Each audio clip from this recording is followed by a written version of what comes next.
In the remote Bitterroot Mountains of Montana, a widowed nurse was about to spend another blizzard alone in silence. What started as a routine night by the fire took a shocking turn when she opened her door to find a bloodied forest ranger collapsing onto her porch. Evelyn Ashford wasn't your typical mountain homesteader. For 2 years in Korea, she'd served as a combat nurse, known for her grit under fire and a steel-spined sense of duty. When she pulled Ranger Lucas Brandt from the snow, she had no idea she was nursing a fugitive caught in a deadly conspiracy. Her decision to save him would ignite a chain of events involving federal agents, nuclear dumping, and a cover-up rooted in the highest levels of power. What began as an act of compassion would become a fight for truth and survival. The quiet wilderness she once called home would never be the same after she made her choice.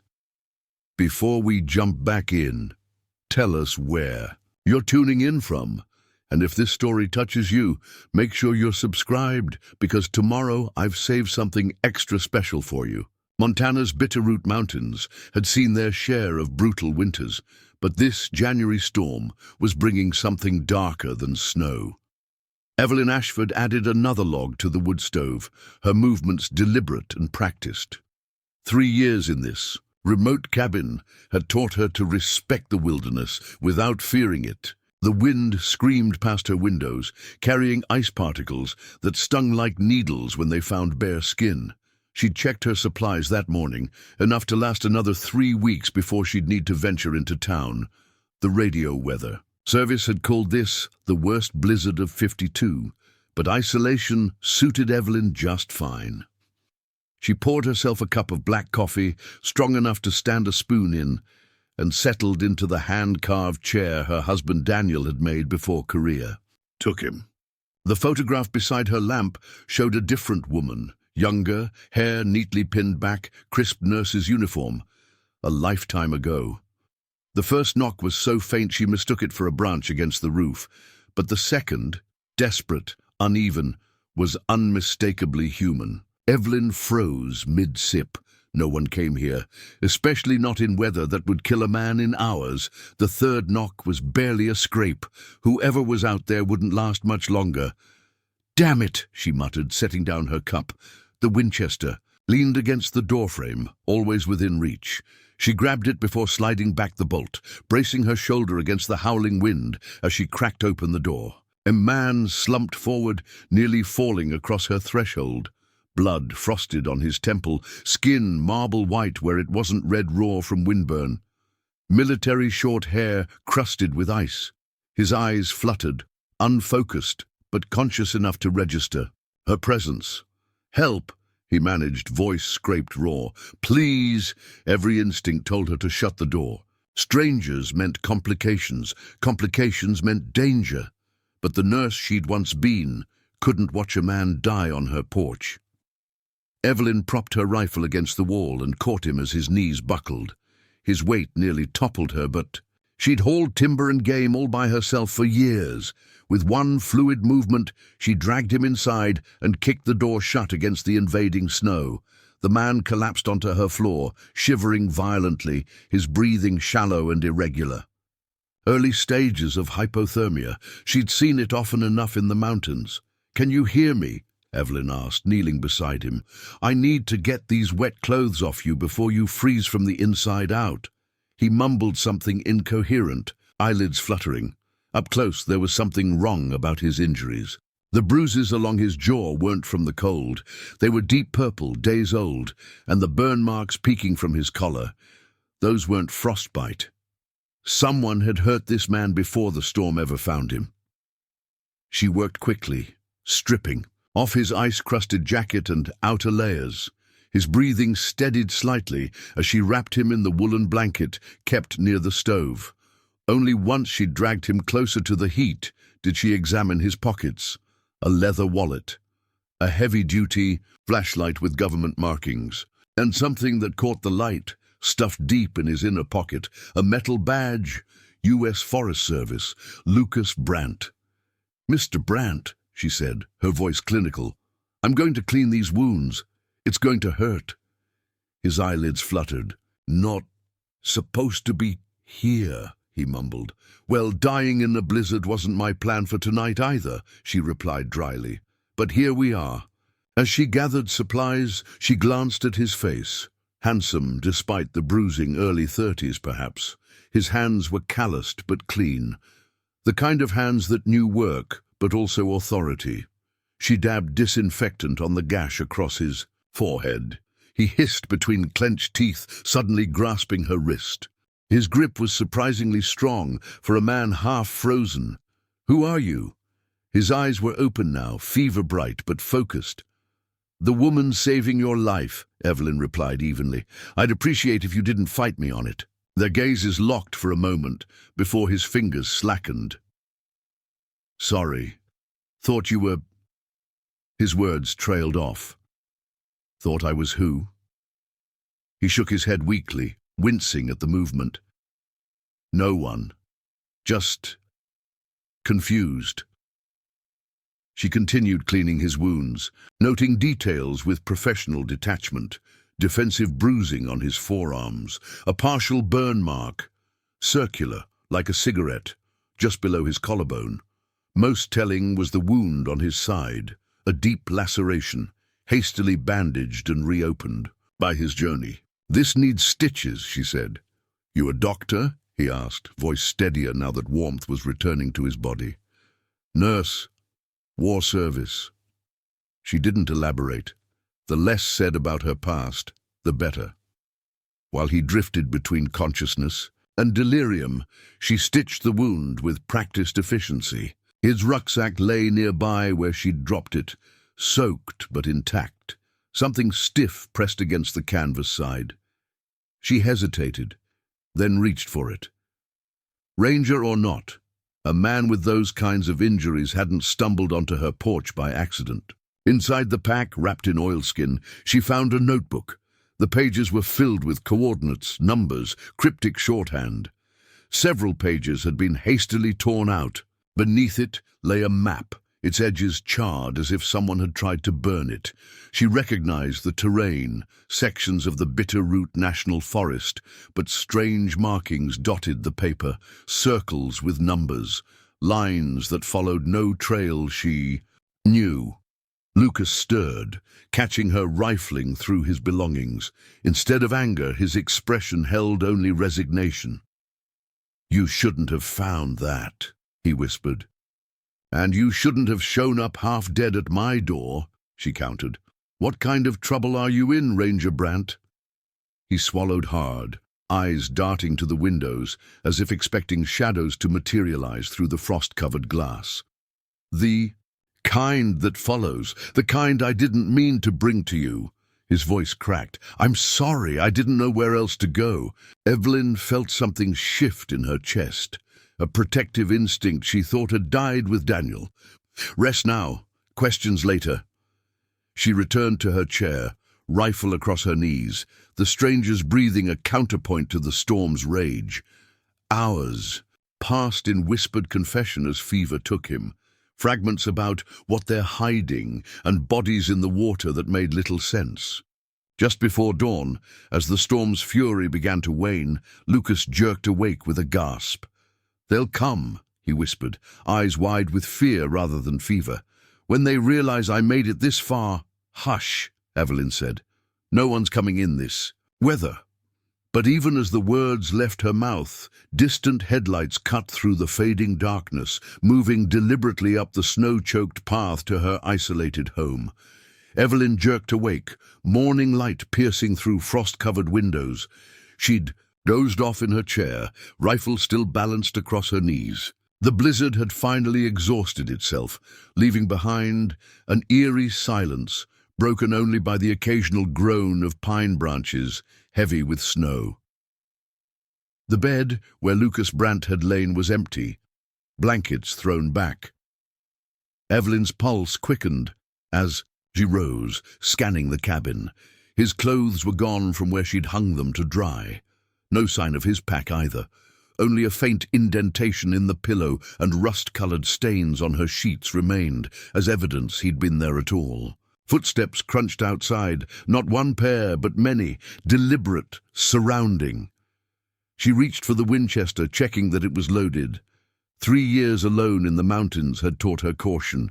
The war had taught her worse. A sharp, authoritative knock rattled her door. "U.S. Forest Service, open up." Evelyn took a measured breath, tucked her hair behind her ears, and unbolted the door.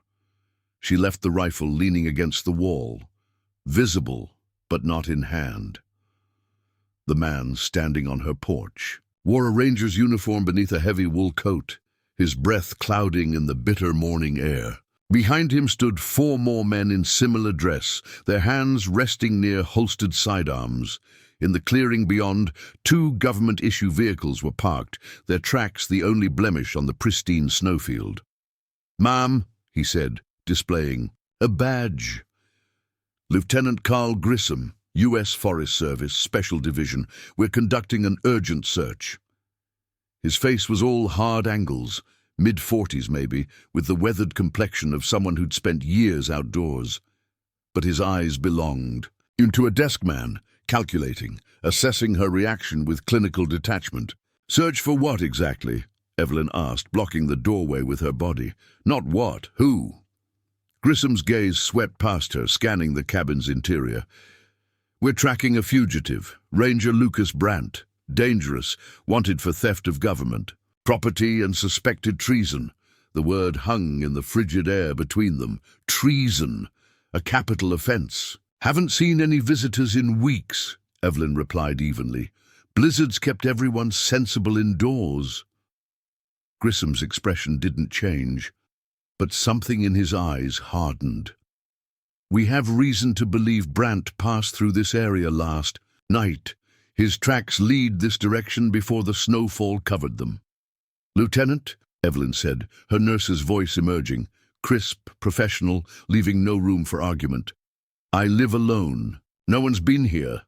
One of the men behind Grissom shifted his weight, hand moving closer to his weapon. "Sir, the track stopped approximately 50 yards from this location. He had to have—" "Thank you, Jenkins." Grissom cut him off with a sharp gesture. "Mrs. Ashford, Evelyn Ashford." "Mrs. Ashford, I need to search your property. National security matter." "Do you have a warrant, Lieutenant Grissom?" Evelyn asked, folding her arms. A flicker of annoyance crossed his features. "Ma'am, this isn't a typical law enforcement situation. Brandt has stolen classified materials related to federal infrastructure. If you're harboring him—" "I'm not harboring anyone." She gestured at the cabin behind her. "As you can see—" Grissom studied her for a long moment. "Nevertheless, we'll need to secure the perimeter. Standard protocol." He turned to his men. "Jenkins, Miller, check the outbuildings and surroundings. Carson, with me." Evelyn felt her jaw tighten as 2 of the Rangers circled toward her small storage shed and the crude stables where she kept her mule. There was nothing in the law that gave them this authority. She knew enough from Daniel's constant complaints about government overreach, but arguing would only increase their suspicions. "Fine," she said, stepping back, "but I expect everything to be exactly as you found it." Grissom and the one called Carson entered her cabin, moving with practiced efficiency. They checked under the bed, inside the root cellar trapdoor, behind the curtains of her sleeping alcove. Finding nothing, they exchanged a look that carried an entire conversation. "Interesting setup you have here, Mrs. Ashford," Grissom remarked, gesturing at her ham radio and the topographic maps pinned to one wall. "Most women wouldn't choose to live so isolated." "Most women haven't been through what I have," she replied. "My husband didn't come back from Korea. There's nothing for me in town." Carson, a stocky man with a shock of red hair visible beneath his cap, was examining her medical supplies with too much interest. "Army nurse, Field Hospital, 8263rd MASH, 2 years. She kept her tone matter-of-fact, though the memories still burned. "Is that relevant to your search, Ranger Carson?" The young man looked to Grissom, who gave an almost imperceptible shake of his head. Carson immediately turned his attention elsewhere. Through the window, Evelyn watched the other rangers combing through the snow around her property. One had circled all the way to the edge of the forest, where the trees grew thick. She'd built her cabin just as Daniel had planned, with sightlines in every direction, and an escape route only she knew about. "Sir." Jenkins had returned, stepping through the door with a grimace. "No sign of him. But there's blood on some branches down by the creek. Recent." Grissom nodded slowly, his focus returning to Evelyn. "If Brandt contacts you, Mrs. Ashford, you should know he's unstable. Suffering from delusions. Combat fatigue, they're calling it these days." "The war's been over a long time," Evelyn said. "Some men bring it home with them." Grissom stepped closer. "Brandt served in Korea, like your husband. Came back changed, started making accusations, seeing conspiracies." His voice softened to something almost resembling concern. "It would be a kindness to turn him in before he hurts himself or someone else." The sudden shift in tactics from intimidation to false empathy raised goosebumps along Evelyn's arms. She recognized manipulation when she heard it. Her patients had tried it constantly, especially the officers who thought a pretty nurse would give them extra morphine. "I'll keep that in mind," she said, "if I ever meet the man." Grissom held her gaze longer than was comfortable before turning to his men. "We're done here. Mrs. Ashford, we'll be establishing a checkpoint on the main road until this matter is resolved. Anyone coming or going will be questioned." "Sounds like a waste of government resources," she remarked. "Not if it prevents a security breach." Grissom paused at the door. "One more thing. If you do encounter Brandt, remember that aiding a fugitive is a federal offense. Be ashamed to see a war widow face prison for misplaced compassion." The threat was unmistakable. Evelyn's expression remained neutral, but her fingers curled into her palms, nails cutting half-moons into her skin. "I know the law, Lieutenant, and I know my rights." After they'd finally left, engines growling as they retreated down the access road, Evelyn stood motionless in the center of her cabin. Their presence lingered like a stain, the muddy boot prints on her floor, the drawer left slightly ajar, the lingering scent of cigarettes and pine tar soap. She waited 10 full minutes before moving to the wood stove. Kneeling, she reached behind it, fingers searching the narrow gap between metal and wall. Her hand closed around fabric, a bandage crusted with dried blood. Lucas had been thorough, removing all evidence of his stay except for this one overlooked item. Evelyn dropped it into the stove, watching as the flames consumed it. Whatever game Lucas Brandt was caught in, she was now a player too. The morning stretched into afternoon. As she went about her chores with mechanical precision, her mind racing, Grissom's men had established a position down the mountain, just visible through her binoculars, a checkpoint exactly as he'd promised. They meant to isolate her, watching and waiting. As the sun began its early winter descent, Evelyn pulled. On her snowshoes and heavy coat, she needed height, perspective. The ridge above her cabin offered both, and it overlooked terrain the rangers hadn't bothered to search. The climb was brutal after the storm, snow reaching mid-thigh in places, but Evelyn's legs were used to the work. At the crest, breathing hard, she raised her binoculars and methodically scanned the forest below. The rangers' checkpoint, empty save for 2 men huddled by a portable heater. Her cabin, smoke rising straight from the chimney in the still air. The frozen creek where they'd found blood. The thick pine forest stretching north, untouched snow, making travel impossible for anyone without. There. A flicker of movement, far beyond the ranger's position. A darker shadow against the white. Not an animal, too deliberate in its movements. Lucas Brandt was still alive, and he was watching her cabin from the safety of the distant trees. Dawn arrived cold and brittle. The next morning, Evelyn had slept poorly. jolting awake at every creak and groan of her cabin settling in the frigid air. The knowledge that Lucas Brandt was out there, injured, hunted, made rest impossible. She packed methodically, dried venison, bandages, antiseptic, painkillers, water, matches. The canvas bag grew heavier with each item, but she'd carried worse. Through mud-soaked field hospitals. At the last moment she added Daniel's revolver, checking that all 6 chambers were loaded. Before leaving, Evelyn studied the topographic map on her wall, where she'd marked Lucas's position the previous day. The collapsed Firewatch Tower stood approximately 3 miles northwest, abandoned after the war, its metal frame now a skeletal, reminder of more vigilant times. Reaching it without crossing the ranger's sightlines would require a circuitous route through the thickest part of the forest. Perfect. Evelyn slipped out through her root cellar's hidden trapdoor, a precaution Daniel had insisted on that she'd initially mocked. The narrow tunnel emerged 20 yards from the cabin, concealed by a heavy deadfall that pivoted on hidden hinges. From there, she could move into the forest unseen.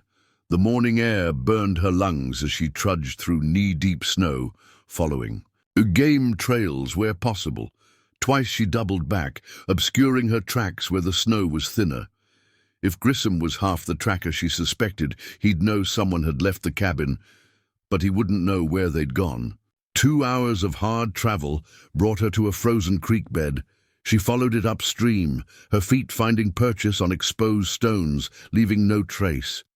Daniel had taught her this, how to move through wilderness like a ghost. "The mountains forgive mistakes, Evie," he'd said. "Men with guns don't." The skeletal remains of the Firewatch Tower appeared through the trees, a jumble of rusted metal and rotting wood. Its upper platform collapsed at a precarious angle. No smoke, no movement, nothing to suggest human presence. But something had drawn Lucas here, and Evelyn trusted her instincts. She circled the structure once, noting fresh breaks in the snow crust, disturbances too deliberate to be animal tracks. The entrance hatch had been recently cleared. "Lucas," she called softly, keeping her distance. "It's Evelyn Ashford, the nurse." Silence answered, broken only by the soft patter of snow falling from a pine branch. "I know you're there." She continued, "I saw you watching my cabin yesterday. Lieutenant Grissom and his men have established a checkpoint on the main road. They're hunting you." A metallic scrape echoed from within the collapsed structure. Evelyn's hand moved instinctively to Daniel's revolver. "How do I know they didn't follow you?" Lucas's voice was strained, wary. "You don't, but I'm not stupid enough to lead armed men to a man they've accused of treason." After a long pause, the hatch creaked open a few inches. "Come inside, quick." Evelyn slipped through the narrow opening into musty darkness. As her eyes adjusted, she made out Lucas huddled against the far wall of what had once been the tower's base. He'd fashioned a crude shelter from fallen beams and canvas, a small chemical heat pack providing meager warmth. He looked worse than when she'd found him in the snow, his face gaunt, eyes bloodshot, fever evident in the sheen of sweat despite the cold. The wound in his side had reopened, fresh blood staining his makeshift bandage. "You shouldn't have come," he said, though the relief in his voice betrayed him. Evelyn knelt beside him, already assessing his condition with clinical detachment. "Your stitches have torn, fever's rising. Without proper care, you'll be dead in days." "Maybe that's for the best," he muttered. She ignored this, unpacking her supplies. "Grissom claims you stole government property, says you're delusional." Her hands worked steadily, cleaning his wound. "I need the truth, Lucas. Not for them, for me." He flinched as she applied antiseptic, his breathing shallow. "Why help me at all?" "Because men like Grissom don't send armed teams for simple thieves," she replied. "And because I've seen enough war to recognize when someone's running for their life, not from the law." Lucas studied her face, searching for deception or weakness. Finding neither, something in him seemed to crumble. "It started 3 months ago," he began, voice low and urgent. "I was assigned to a special ranger division. Resource protection, they called it. Restricted areas of the Bitterroot forest, military contract work." Evelyn nodded, continuing to work on his wound. The gash was deep, but clean. His next words came through gritted teeth as she began replacing the stitches. At first it seemed legitimate, national security, but then I noticed the trucks, coming in at night, leaving empty, no paperwork. Areas suddenly declared off-limits for maintenance. Water testing schedules changed. "What were they bringing in?" Evelyn asked, tying off a stitch. Lucas's eyes darkened. "Barrels, hundreds of them, military markings, being buried in remote valleys near water sources." He swallowed hard. "I got suspicious, took soil samples, had a friend in Missoula test them. And radiation. Off the charts." His voice dropped to a whisper. "They're dumping nuclear waste in protected wilderness, Evelyn, unmarked, unshielded, where it will leach into the watershed for decades." Evelyn's hand stilled momentarily. After the bombing of Hiroshima and Nagasaki, everyone knew what radiation did to human bodies. As a nurse, she'd seen the photos from Japan that never made the papers. "I reported it up the chain," Lucas continued. "Followed procedure. Thought they'd take action." Bitter laughter escaped him, ending in a grimace of pain. "That night, my cabin was raided. Colleagues I'd worked with for years came in shooting. I barely made it out. Your own team tried to kill you." Evelyn resumed her work, her mind racing. Lucas nodded wearily. "Someone named Jonas Teller contacted me just before, said he had proof this was happening nationwide, that I wasn't the first to discover it. We were supposed to meet, but—" He gestured at his wounded side. "I never made it." "And now Grissom is cleaning up loose ends," Evelyn concluded, applying a fresh bandage. "Anyone who helps me becomes a target too," Lucas warned. "You should walk away, Evelyn. Forget you ever found me." She met his gaze steadily.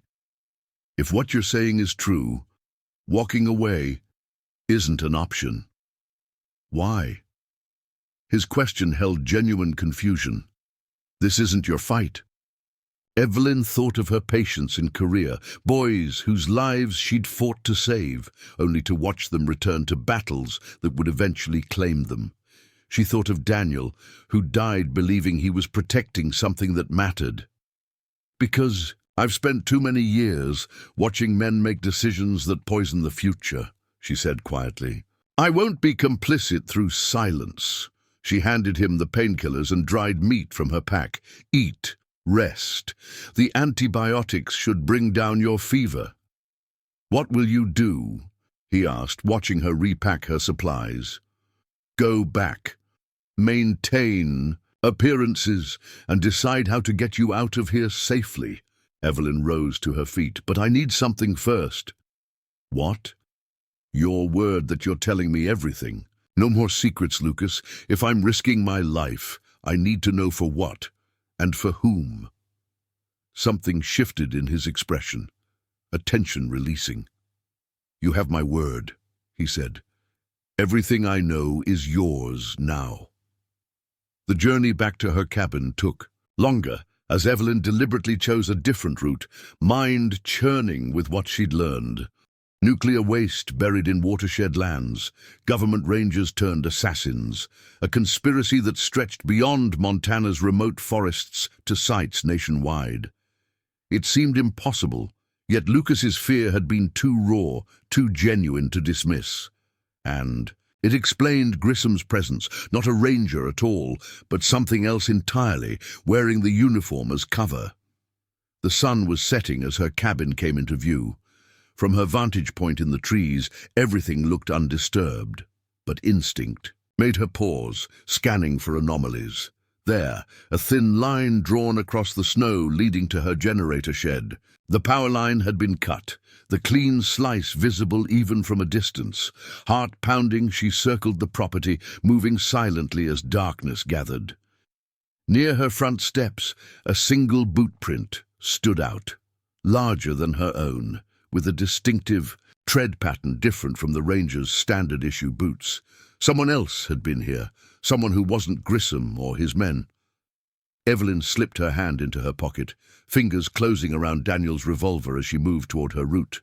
Cellar entrance. The game had changed, and whoever had left that boot print wanted her to know it. The cabin had never felt so cold. Evelyn worked by lantern light, her breath clouding as she tried to repair the cut power line. Without electricity, the backup heating system wouldn't function. She could survive on the wood stove alone, had done it before, but the deliberate sabotage sent a clear message. Someone was methodically isolating her. The clean cut through the insulated cable wasn't random vandalism. It was precise, professional, not Grissom's style. He preferred overt intimidation, not shadow games. Inside, Evelyn cranked the handle on her shortwave radio, adjusting frequencies. With practiced movements, static answered each attempt. Clearwater Junction, this is Ashford Cabin, over.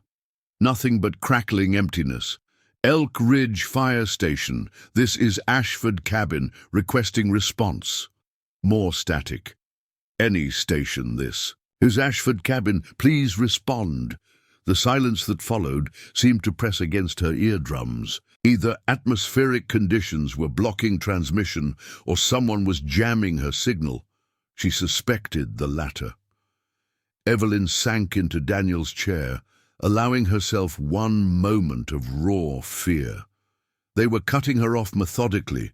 Power, communication, access to town. Next would come more direct pressure. Lucas's warning echoed in her mind. Anyone who helps me becomes a target too. The moment passed. Fear wouldn't keep her alive. She pulled Lucas's notebook from beneath the floorboard where she'd hidden it, studying the coded entries. Coordinates were interspersed with abbreviations and numbers. CBRL-3 appeared multiple times, often with timestamps. The charred map showed locations throughout the Bitterroot Range, many near tributaries of the main river system. This evidence, however incomplete, might be enough to force an investigation, if she could get it to someone with authority outside Grissom's reach. But first, she needed perspective from someone who understood the terrain of local politics.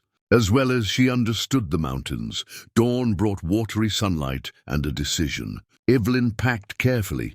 Food, medical supplies, the notebook, Daniel's revolver, and a small tin containing her most precious photographs. If she couldn't return, at least she'd have these fragments of her past life. The 5-mile hike to B. Holloway's homestead took longer than usual.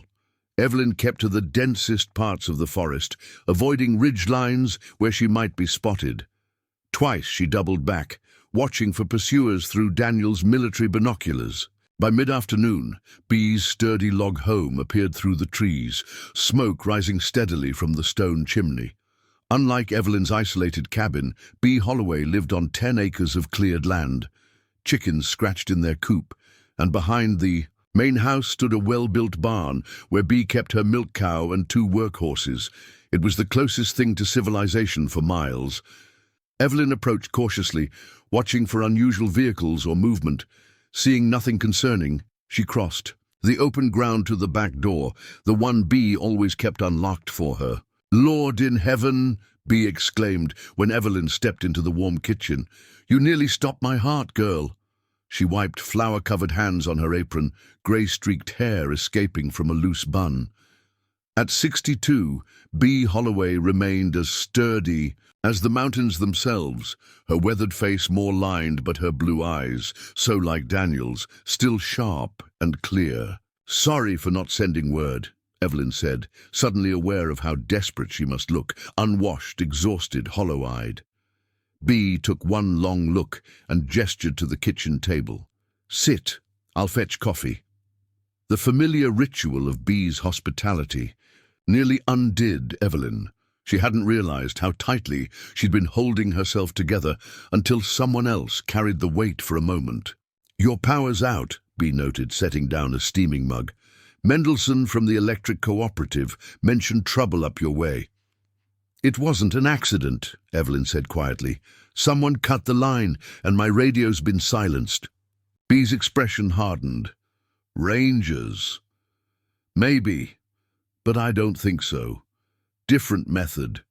"You're in trouble, aren't you?" B asked, sliding into the chair opposite. "No judgment, just calm assessment." Evelyn nodded.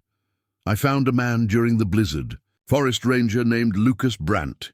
He's discovered something terrible. Government operation dumping nuclear waste in the watershed. His own people tried to kill him for reporting it." B's face went carefully blank, a look Evelyn recognized from the war years when bad news arrived. "Show me," she said finally. Evelyn spread Lucas's notebook and map on the table.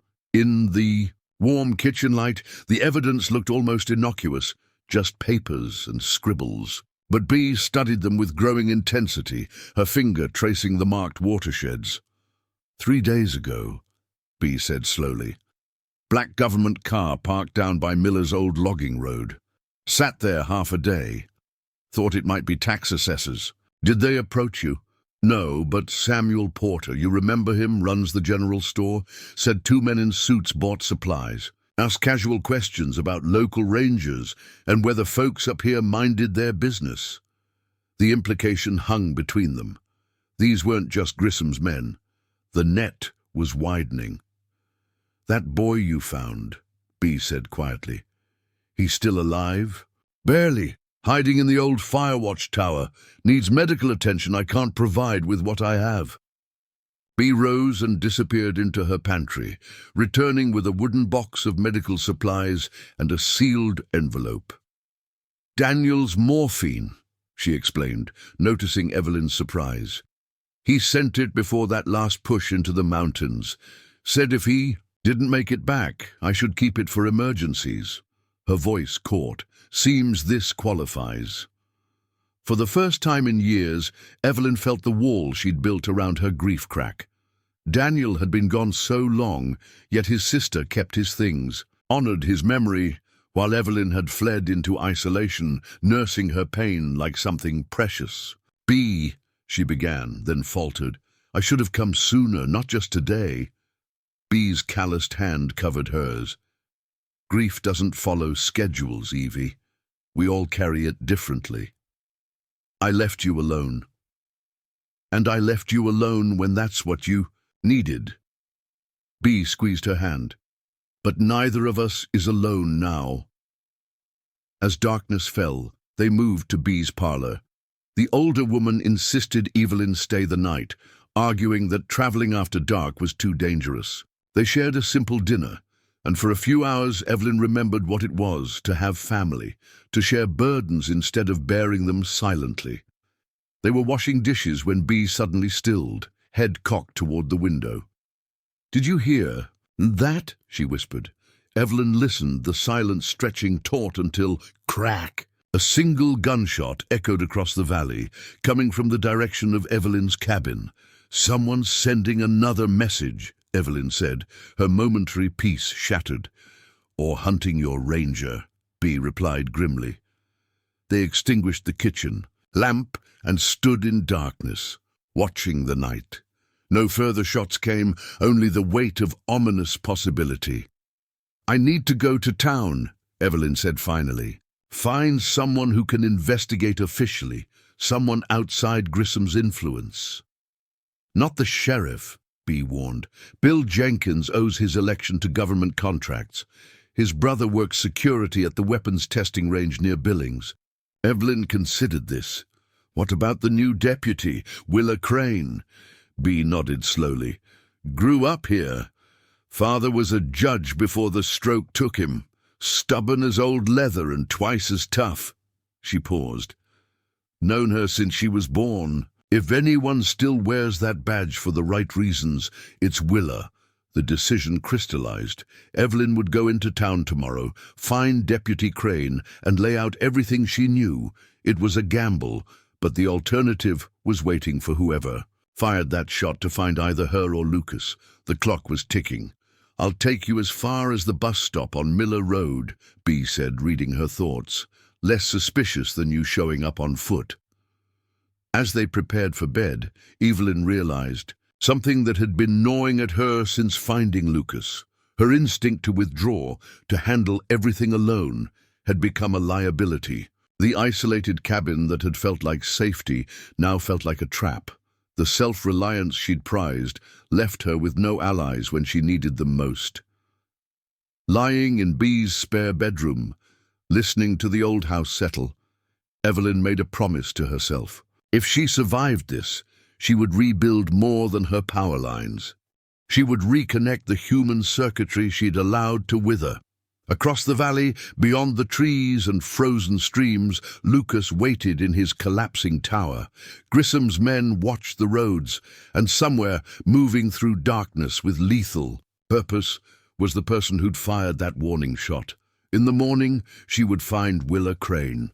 It might be her last chance to find an ally before the silent watchers closed in completely. Clearwater Junction sprawled lazily at the foothills of the Bitterroot Range, a town of barely 2,000 souls that serviced the timber industry, hunters, and the occasional lost tourist. Main Street consisted of a general store, post office, diner, gas station, and the squat brick building that housed both the sheriff's department and local courthouse. Evelyn pulled her woolen scarf higher as Bee's truck rumbled to a stop a block from the sheriff's station. She hadn't been to town since before the first snow, nearly 2 months now. The streets felt unnervingly open after days in the forest. "I'll wait at the diner," Bee said, eyes scanning the quiet street. "1 hour. If you're not back, I'll assume you found another way home." Evelyn nodded, patting the pocket where Lucas's notebook rested. "Thank you." "Don't thank me yet." Bee's weathered hand caught Evelyn's wrist. "Be careful with Deputy Crane. She believes in the law, but the law isn't always right." The sheriff's station was empty, except for a drowsy receptionist and Deputy Willa Crane, who sat at a metal desk reviewing paperwork. At 32, Willa was the only female deputy in 3 counties.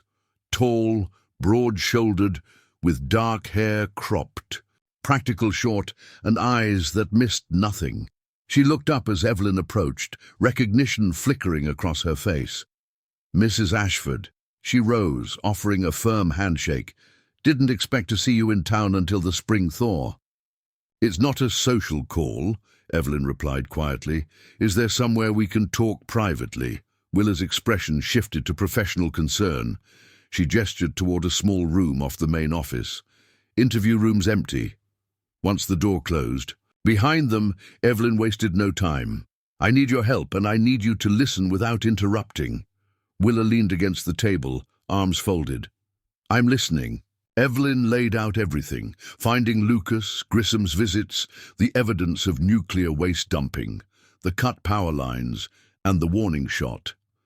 She placed Lucas's notebook and the charred map on the table between them. "He's hiding in the old Firewatch Tower," she concluded.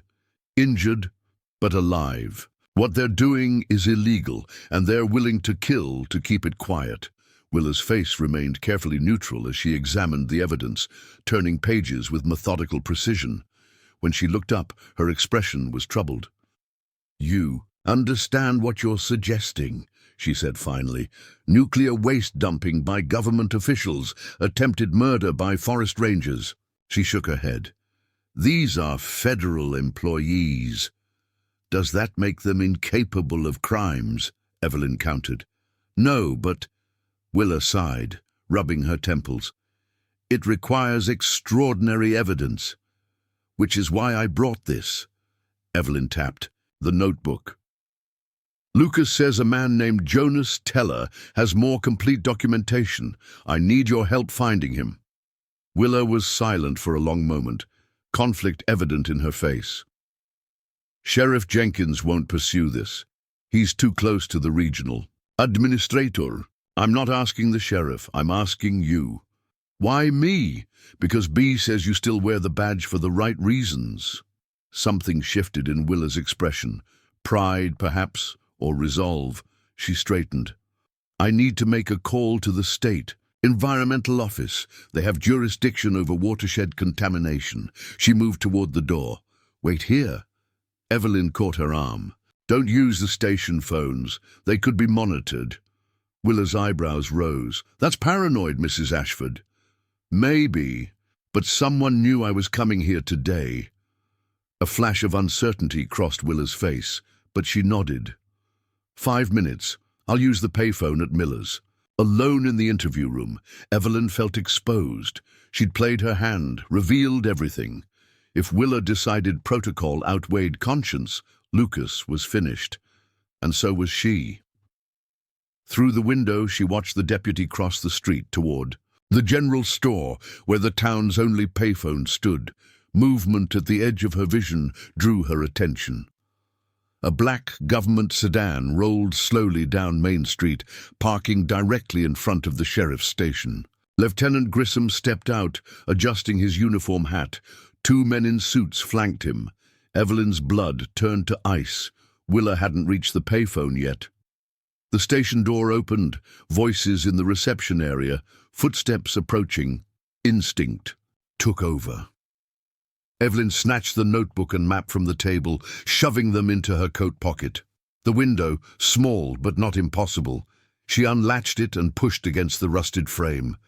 It groaned but gave way, revealing a narrow alley behind the building. The interview room door opened just as Evelyn pulled her legs through the opening.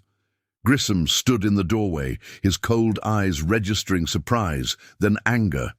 "Mrs. Ashford," he called sharply, "stop right there."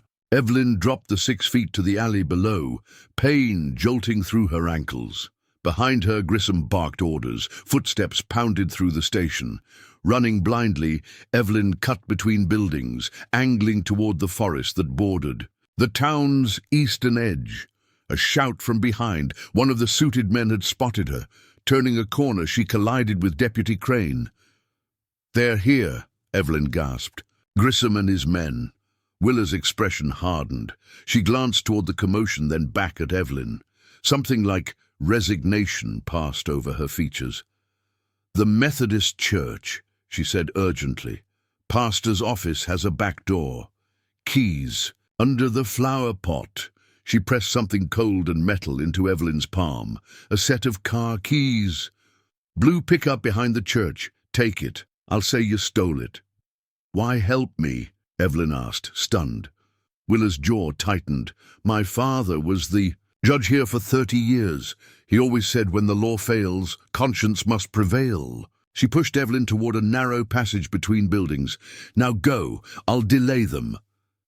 Evelyn slipped away as Willa stepped into the open, hand raised to intercept Grissom's men. Behind her, she heard the deputy's authoritative voice. "Gentlemen, what's the emergency?" The Methodist church stood at the edge of town, its white steeple a landmark visible for miles. Evelyn found the key exactly where Willa had said, and minutes later was inside Pastor McPherson's cluttered office. The back door opened onto a small parking lot where a battered blue Ford pickup waited. The engine caught on the second try. Evelyn pulled onto the back road that skirted the town, heart hammering against her ribs. In the rearview mirror, she saw no pursuit yet. Instead of taking the main highway, she turned onto an unmarked logging road that wound into the foothills. Lucas's map had shown multiple access points to the deeper wilderness. If she could reach one before Grissom organized a proper search, they might have a chance. The pickup's heater struggled against the winter chill as Evelyn pushed higher into the mountains, gravel crunching beneath the tires. Her mind raced with the implications of what had just happened. Someone had alerted Grissom to her presence in town. But who? The sleepy receptionist? A chance observer on Main Street? Or had they been watching B's place all along? More troubling was the way Grissom had appeared with men in suits. Not just rangers now, but something else. Government men. The circle was widening. As the trees thickened and the road narrowed, Evelyn made her decision. She needed to reach Lucas, to warn him, to move him before Grissom's net closed completely. Then they would find this Jonas Teller together. If the evidence was as damning as Lucas claimed, it might be their only leverage.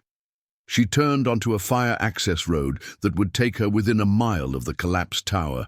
The pickup lurched over frozen ruts, branches scraping against the windows. When the path became too narrow, she parked in a dense thicket and continued on foot. The afternoon light was already fading as Evelyn pushed through the forest, following landmarks she'd noted on her previous visit. A lightning-struck pine, the ridge shaped like a sleeping bear, the frozen creek with its distinctive bend. A twig snapped somewhere to her left. Evelyn froze, listening, wind in the branches, a squirrel chattering overhead, then footsteps, too deliberate for an animal. She slipped behind a fallen log, scanning the forest. A shadow moved between distant trees, a human figure tracking parallel to her path.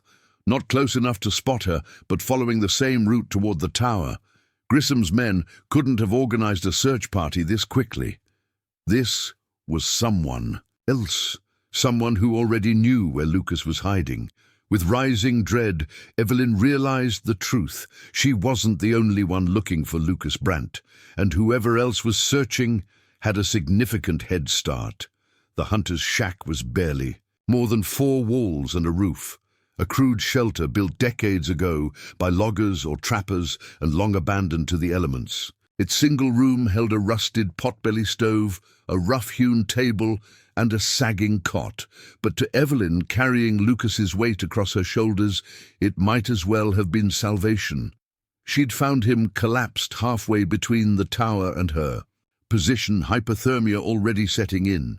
Whoever had been tracking through the forest had missed him in the gathering darkness, a small mercy in the cascade of misfortunes. Now, Lucas lay on the cot, wrapped in the emergency blanket from Evelyn's pack, while she coaxed life into the ancient stove with handfuls of pine kindling and the last scraps of a long-forgotten newspaper. The dim orange glow did little to dispel the cold, but it was something. "We can't stay here," Lucas whispered, his face grey with exhaustion and pain. "They're sweeping the forest." "You can't move any more tonight," Evelyn countered, adding another stick to the fire. "Your stitches have torn again, and your fever's rising." She'd brought B's medical supplies, including Daniel's morphine, but in the dim light of the shack, Lucas's condition appeared worse than she'd feared. Infection had set into his side wound, angry red streaks spreading outward from the gash. "Did you find Willa?"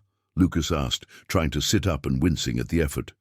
"I did." Evelyn told him about her brief meeting with the deputy, Grissom's arrival, and Willa's unexpected assistance. "Someone's helping them, tracking everyone connected to this." Lucas nodded weakly. "It's how they operate. Jonas warned me, but I didn't fully understand until now."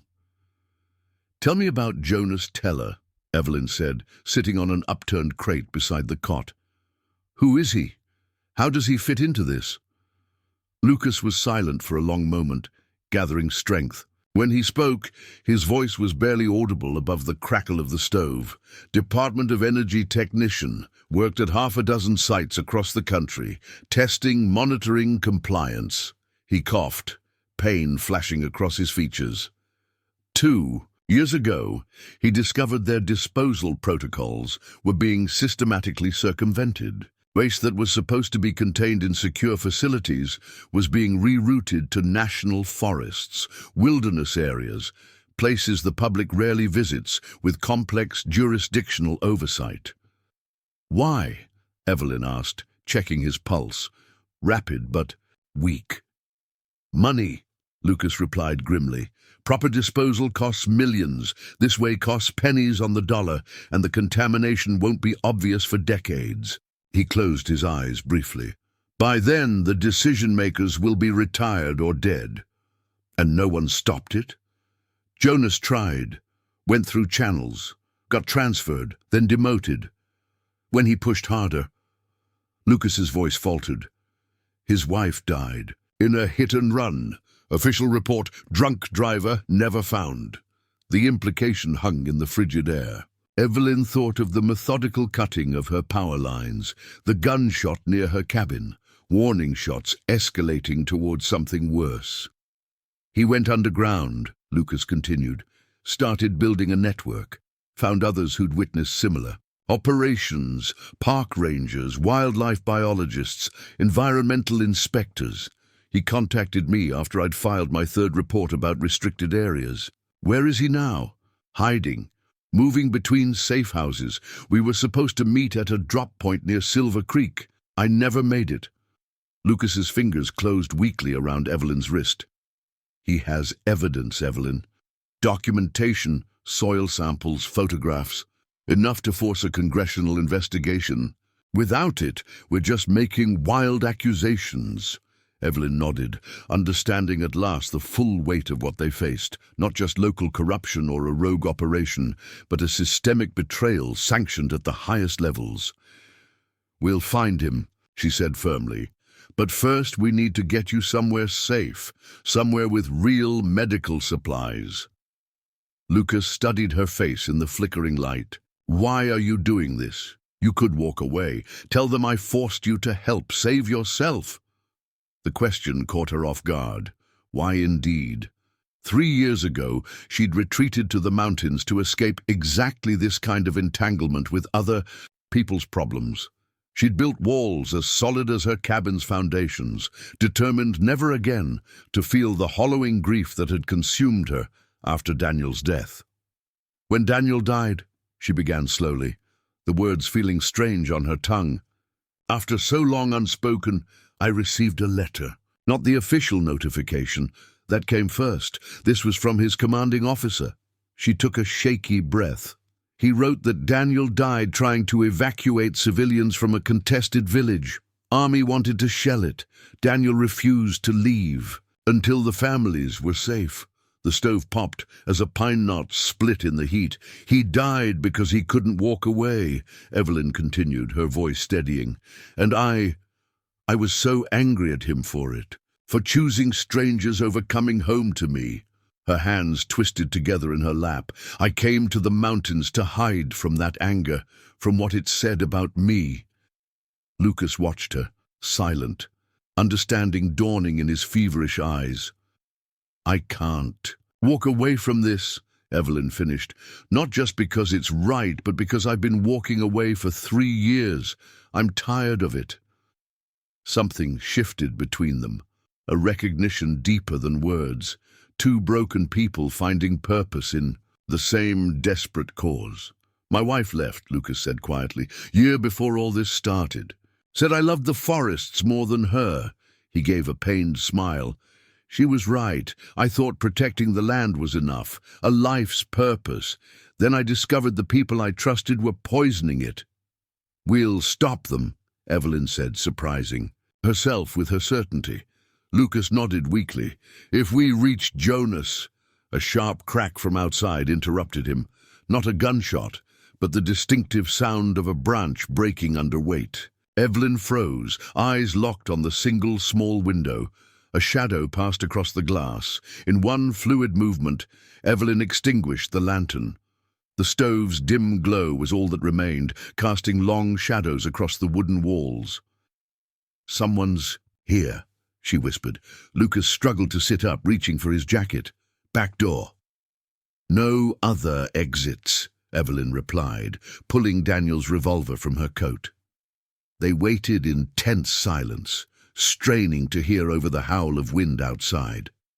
Seconds, stretched into minutes, then, unmistakably, the sound of liquid splashing against the outer wall. A strong chemical smell seeped through the cracks in the wooden planks. Gasoline, Lucas breathed.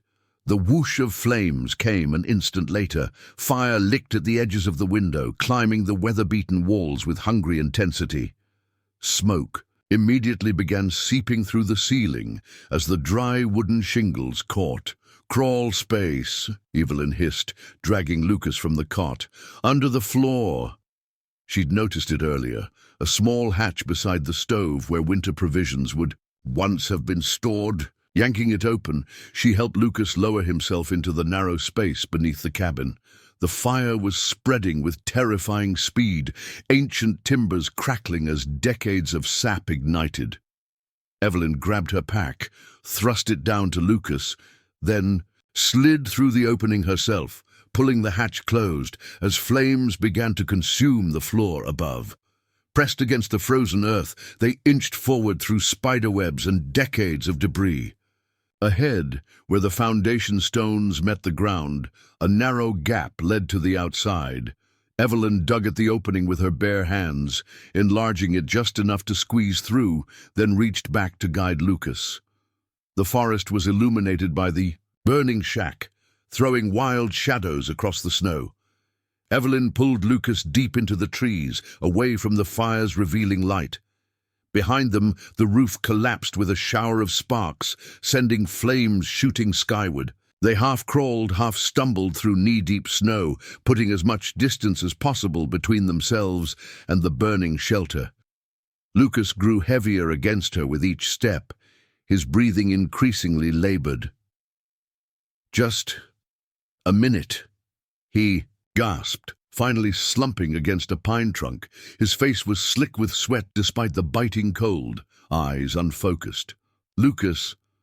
Evelyn knelt beside him, pressing a hand to his forehead. The fever had spiked, dangerously high now. "We need to keep moving." "Can't," he whispered. His eyes drifted closed, then snapped open with sudden urgency. "Silver Creek, the old mine entrance, that's where—" His words dissolved into a fit of coughing. "Where what?" Evelyn demanded, holding him upright. "Where Jonas leaves messages," Lucas managed. "Information dead drop. Tell him, the evidence is in cabin 17, Bitterroot Research Station." With these words, he slumped forward, consciousness fleeing. Evelyn caught him, lowering his limp form to the snow. The infection was winning, accelerated by exertion and exposure. Without antibiotics and proper care, he wouldn't survive another night in the wilderness. In the distance, the hunter's shack continued to burn, a beacon in the dark forest. Whoever had set the fire would be circling now, looking for bodies or survivors. They had minutes, not hours. The old mine road lay 2 miles east, a remnant from the silver boom that had first brought settlers to these mountains. If she could reach it, there might be a chance of flagging down a passing truck or making it to one of the outlying properties. With grim determination, Evelyn hoisted Lucas across her shoulders in a fireman's carry, his weight threatening to buckle her knees. "One step at a time," she told herself. "Just like triage in the field hospital, move the critical cases first, worry about the cost later." As she staggered eastward, snow began to fall, gentle flakes that would cover their tracks but further complicate survival. Behind them, barely visible through the trees, a flashlight beam swept the area around the burning shack. Their pursuer was methodical, professional, someone trained to track and eliminate without hesitation or remorse. Not Grissom with his cold, bureaucratic menace, but something more dangerous, a true believer in the cause he served. Evelyn had seen such men during the war. They followed orders without question, executed their missions without emotion. They were the perfect instruments of powers that preferred to keep their hands clean. With each painful step toward the mine road, she felt the weight of Lucas's life and the truth he carried, pressing down upon her shoulders. Somewhere ahead lay salvation or capture, and behind them, moving with inexorable purpose through the snowy forest, came the man who had burned their shelter with calculated precision. He would not make the same mistake twice. The next fire he set would leave no survivors. Dawn broke. With cruel indifference, pale light creeping through the pines as Evelyn struggled toward the abandoned ranger station. Lucas had grown heavier with each passing hour, his fever burning through what remained of his strength. Twice she'd had to stop, pressing snow against his forehead to cool the raging heat within. The old mine road had appeared just before sunrise, a narrow, rutted path barely distinguishable from the surrounding wilderness. No vehicles had passed, no help had materialized. But half a mile down the road stood the derelict ranger outpost, its weathered green paint peeling from neglect. Evelyn's legs trembled as she mounted the 3 wooden steps to the porch. The door hung askew on one hinge, swinging open at her touch. Inside, dust covered every surface, a single room with a rusted desk, empty filing cabinets, and a wood stove long gone cold. "Just a little further," she whispered, though Lucas couldn't hear her. She lowered him onto the musty cot in the corner, her muscles screaming in protest. The fever had reached dangerous levels. Evelyn fumbled through her pack for B's medical supplies, hands shaking from exhaustion and cold. She administered a dose of penicillin, praying it wasn't too late to combat the infection ravaging his system. As she worked, the first rays of morning sunlight filtered through grimy windows, illuminating Lucas's pale face. His breathing came shallow and irregular, each inhalation a battle. "Don't you dare," she muttered, pressing a damp cloth to his forehead. "Not after everything." A vehicle approached outside, tires crunching on the frozen gravel of the mine road. Evelyn's heart seized. She reached for Daniel's revolver, moving to the window with bone-deep weariness. A black sedan rolled to a stop before the station, unmarked but unmistakably government issue. The same type that had appeared in town with Grissom, but this time only one man emerged.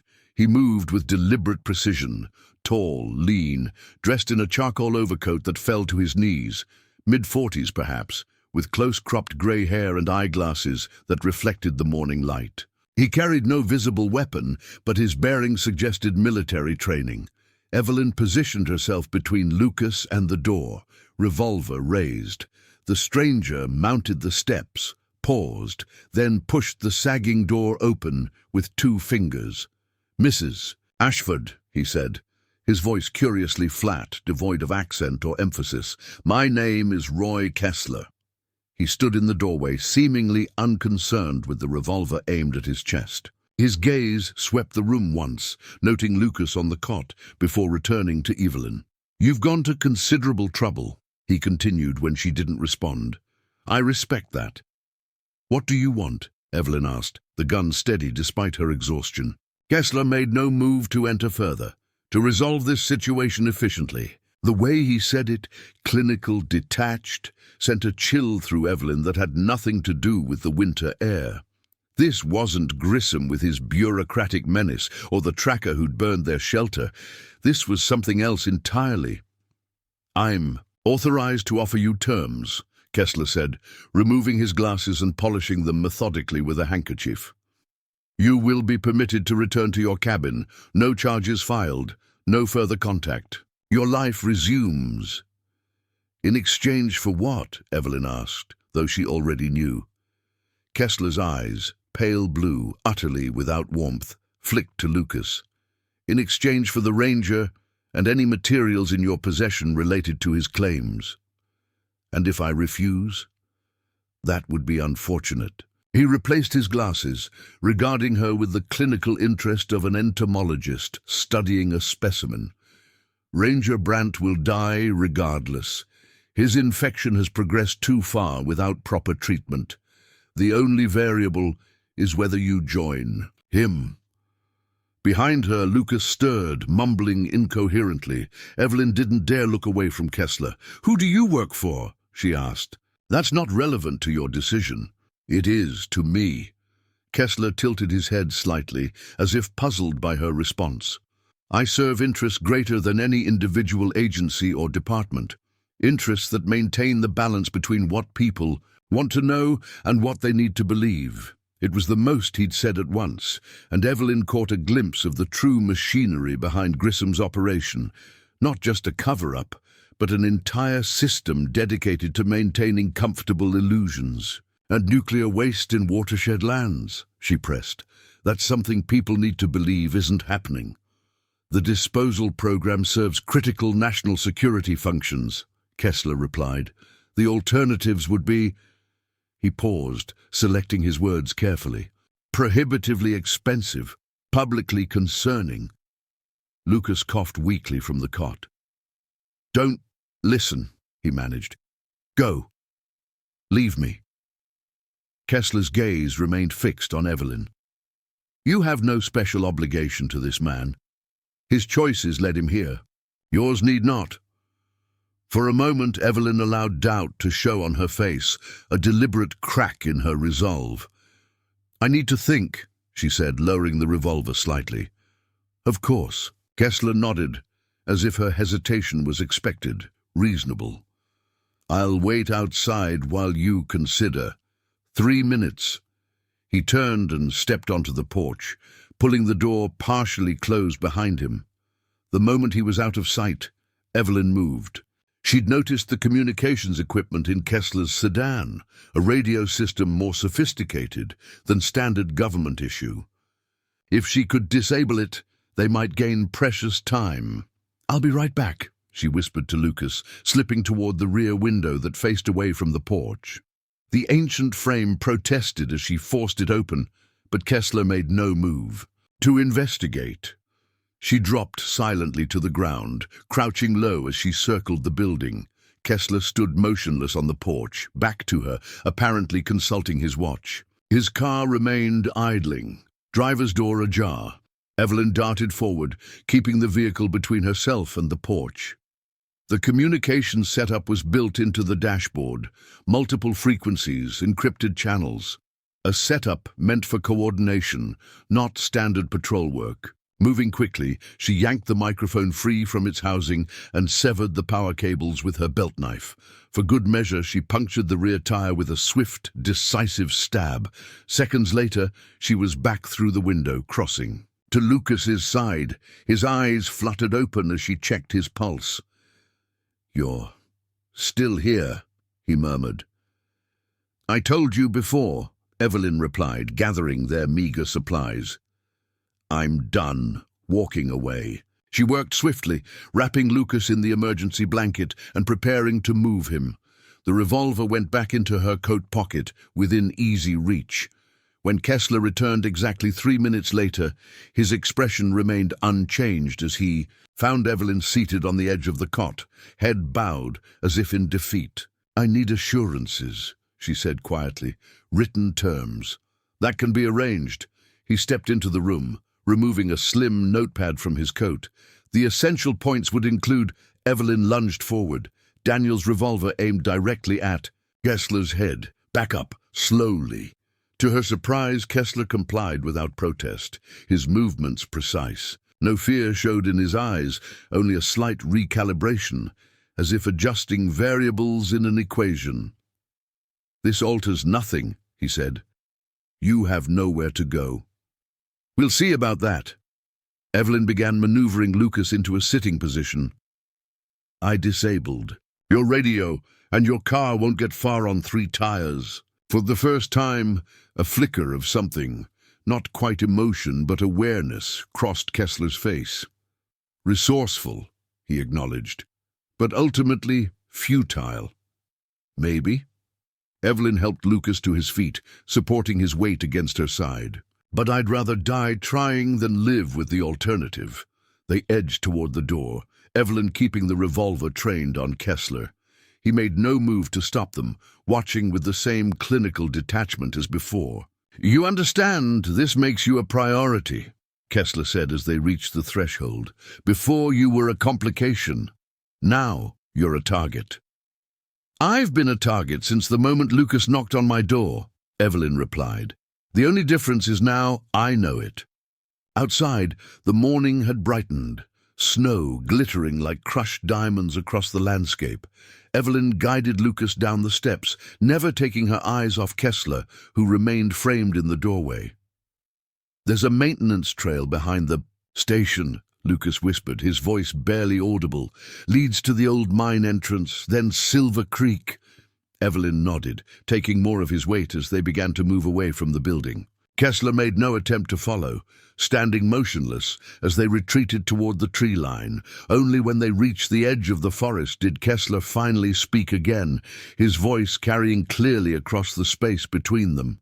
"Mrs. Ashford," he called, "when they realize I've failed, they'll send someone who doesn't offer choices." Evelyn paused, looking back at this man who embodied the cold machinery of power. "I've made my choice," she replied. "Tell them that." They melted into the shadows of the pine forest, leaving Kessler alone in the strengthening sunlight. As they pushed deeper into the wilderness, Evelyn felt a strange clarity despite the danger. Ahead, for the first time since Daniel's death, her path was absolutely clear. Lucas stumbled beside her, fighting to remain conscious. "They'll follow," he gasped. "I'm counting on it," Evelyn said grimly, "but this time we won't be running blindly." Ahead lay Silver Creek and the old mine entrance, and perhaps, if Lucas was right, a way to contact Jonas Teller. Behind them stood Kessler, already calculating his next move. The hunter had become the hunted, but the rules had changed. Evelyn was no longer prey. The forest swallowed them, offering temporary sanctuary as the sun climbed higher. Somewhere to the east, a raven called, 3 harsh cries that echoed through the trees like a warning, or perhaps a promise. Granite walls rose on either side, narrowing to a sliver of pale sky overhead. The ravine had been Evelyn's secret during her first winter in the mountains, a natural fortress accessible only by a nearly invisible game trail that twisted through dense underbrush before dropping steeply between sheer rock faces. Daniel had called it Evie's Hollow when she'd proudly shown him her discovery. Now it might save their lives. Lucas drifted in and out of consciousness as she half-dragged him through the narrowest part of the passage. The penicillin had stabilized him temporarily, but his fever still burned dangerously high. They needed shelter, warmth, and time. "Almost there," Evelyn murmured, though he couldn't hear her. The ravine widened slightly, revealing a small clearing, where spring runoff had carved a shallow depression beneath an overhanging ledge. Protected from direct snowfall and invisible from above, it was here that Evelyn had established her emergency cache 3 years earlier. She eased Lucas down against the ravine wall, wrapping the blanket tighter around his shivering form. His breathing came easier in the still air of the gully, protected from the wind that howled overhead. Working quickly, Evelyn located the moss-covered boulder that marked her cache. Beneath it, wrapped in oilcloth and sealed in a metal ammunition box, lay the supplies she'd hidden for worst-case scenarios. A folding shovel, waterproof matches, fish hooks and line, a small medical kit, jerky and hard tack.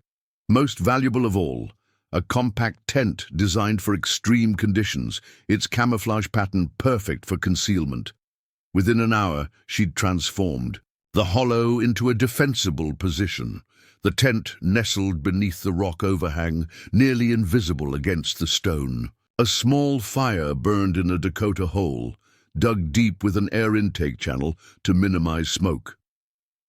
Around the perimeter, she'd strung a simple alarm system of tin cans filled with pebbles, suspended from fishing line between sparse brush. Inside the tent, Lucas rested more comfortably on a bed of pine boughs, covered with an emergency blanket. The antibiotics were finally taking effect, his fever dropping by degrees. Evelyn knelt beside him, checking the wound. The angry red streaks had receded, slightly, though the gash itself looked raw and painful. As she applied fresh bandages, Lucas's eyes flickered open, clearer than they'd been since their escape from the hunter's shack. "Where?" he asked, trying to orient himself. "Somewhere safe," Evelyn replied. A ravine about 2 miles from Silver Creek. Recognition flashed across his face. We're closed then. To what? Jonas. Lucas struggled to sit up, wincing with the effort. His drop point. It's a cave entrance near the abandoned silver mine. Old mining claim marker with 3 notches.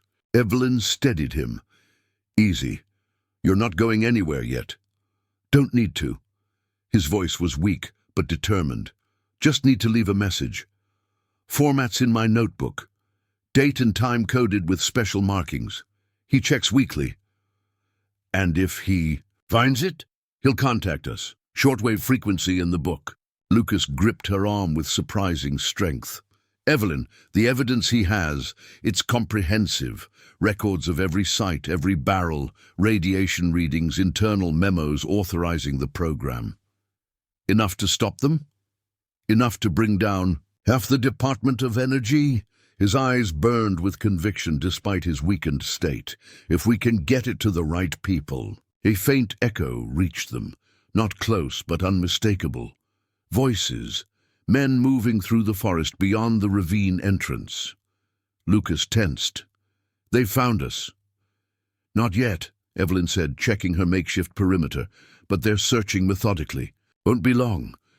10 miles away in B. Holloway's warm kitchen, Lieutenant Carl Grissom sat at the table, his ranger's hat placed precisely before him. 2 uniformed men stood near the door, while B. calmly poured coffee into a chipped mug. I appreciate your hospitality, Mrs. Holloway, Grissom said, especially given the circumstances. In the mountains you don't turn away anyone in need of warmth, B. replied, her lined face impassive, even when their questions are unwelcome. Grissom smiled thinly. Just doing my job. Evelyn Ashford is wanted for questioning in relation to a federal fugitive. I understand she's your family. Was my husband's sister-in-law, B. corrected, sitting across from him. Daniel's been gone over 3 years now, yet you remain close. Close enough. B. sipped her coffee, though not as close as I'd like. Evelyn prefers her solitude. Grissom studied her with cold precision. Mrs. Holloway, we know Evelyn. Visited you recently. We found tracks in the snow leading from her cabin to your property after the storm cleared. Preparing and narrating this story took us a lot of time. So if you are enjoying it, subscribe to our channel. It means a lot. To us. Now back to the story. Did you? B. asked mildly. Might have been a hunter. We get those sometimes, tracking deer. And the stolen Forest Service pickup abandoned near Miller's Creek? Was that a hunter too? B's expression remained unchanged. Can't say I know anything about that. Grissom leaned forward slightly. Mrs. Holloway, harboring a fugitive is a federal offense, as is obstruction of justice. At your age, even a minimum sentence would be difficult. The threat hung in the air between them. B set down her coffee mug with deliberate calm. My son didn't come back from Korea either, she said quietly. Official letter said he died a hero, protecting something that mattered. Her weathered hands folded on the table. Strange thing was, the men who came to tell me couldn't look me in the eye, like they were ashamed of something. Grissom's jaw tightened almost imperceptibly. I've lived long enough to recognize when men with authority are hiding something. Lieutenant, B's blue eyes, so like Daniel's, met his without flinching, and I know the difference between law and justice. Your loyalty is admirable, Grissom said coldly, but misplaced. Evelyn is in serious danger, not from us, but from the man she's helping. He's unstable, dangerous. Then why not show me the warrant for his arrest? B countered. Why all this irregular procedure? Grissom stood abruptly. We're wasting time. Search the property, he ordered his men. Every building, every corner. As they moved toward the door, B called after him. Lieutenant, whatever you're trying to keep buried, it has a way of finding the light eventually. Grissom paused, glancing back. For your sake, Mrs. Holloway, I hope Evelyn comes to her senses before it's too late. In a black sedan parked at the forest service checkpoint, Roy Kessler listened impassively as Grissom reported by radio. Holloway knows something, but she's not talking. Grissom's voice crackled through the speaker. We've expanded the search grid to Sector 7. Inefficient, Kessler replied. They're heading for Silver Creek. Ashford mentioned it at the ranger station. That's 15 miles of wilderness, Grissom protested.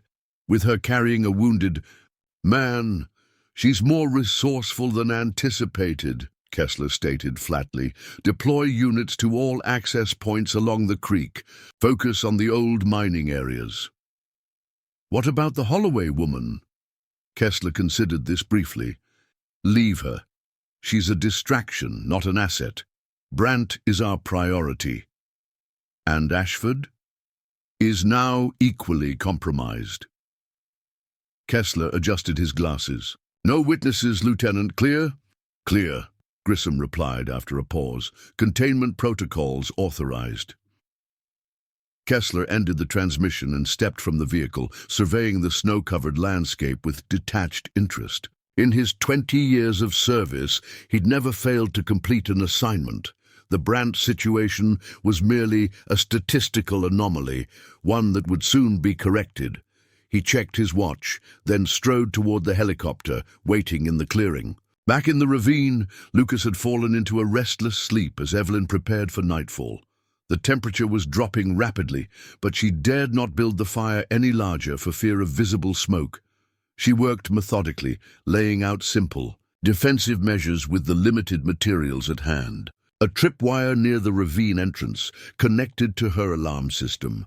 Sharpened stakes concealed beneath fresh snow along the most obvious approach. Small reflective markers placed at strategic intervals to guide her own movement in darkness. It wasn't much, but it might buy precious minutes if Grissom's men discovered their hideout. As the light faded, Evelyn checked on Lucas. His breathing had steadied, color returning slowly to his face. The antibiotics were working, not enough for a full recovery, but perhaps enough to keep him alive until they reached proper help. You should be sleeping, he murmured, eyes half open. Someone has to keep watch, she replied, adjusting his blanket. They won't find us tonight. He shifted slightly, grimacing at the pain in his side. But they won't stop looking either. Evelyn nodded, knowing he was right. I've been thinking about Jonas's drop point. If I leave at first light, I could reach Silver Creek by mid-morning. Leave the message. Be back before dark. Lucas studied her face in the dim light. It's too dangerous. Staying here is dangerous, she countered. Kessler's men are closing in. Our best chance is finding Jonas, getting his evidence to someone who can use it, and if they catch you, they won't. Lucas was silent for a long moment. There's something else you should know, he said finally. About Cabin 17. It's not just evidence Jonas has stored there. What then? Insurance. His voice dropped to a whisper. Soil samples with radiation levels high enough to trigger federal quarantine protocols. Exposure would force immediate decontamination procedures, make the whole operation public. Evelyn absorbed this. That's why they're willing to kill for it, Lucas nodded weakly, and why we can't let them find it first. Decision crystallized within Evelyn. Dawn would find her moving through the forest alone, carrying Lucas's notebook and map, heading towards Silver Creek and the abandoned mine entrance where Jonas Teller's message drop waited. She would leave Lucas secured in the cache, hidden and as comfortable as possible. It was a terrible risk, but their options were dwindling with each passing hour. Try to rest, she told him, checking his bandages one final time. Tomorrow will be difficult. Lucas caught her hand. Evelyn, he said softly, thank you for not walking away. Something stirred in her chest, a warmth she'd almost forgotten was possible. Not quite hope, but perhaps its precursor, purpose. Sleep, she repeated, gently disengaging her hand. I'll wake you before I leave. Outside the tent, stars pierced the narrow band of sky, visible between the ravine walls.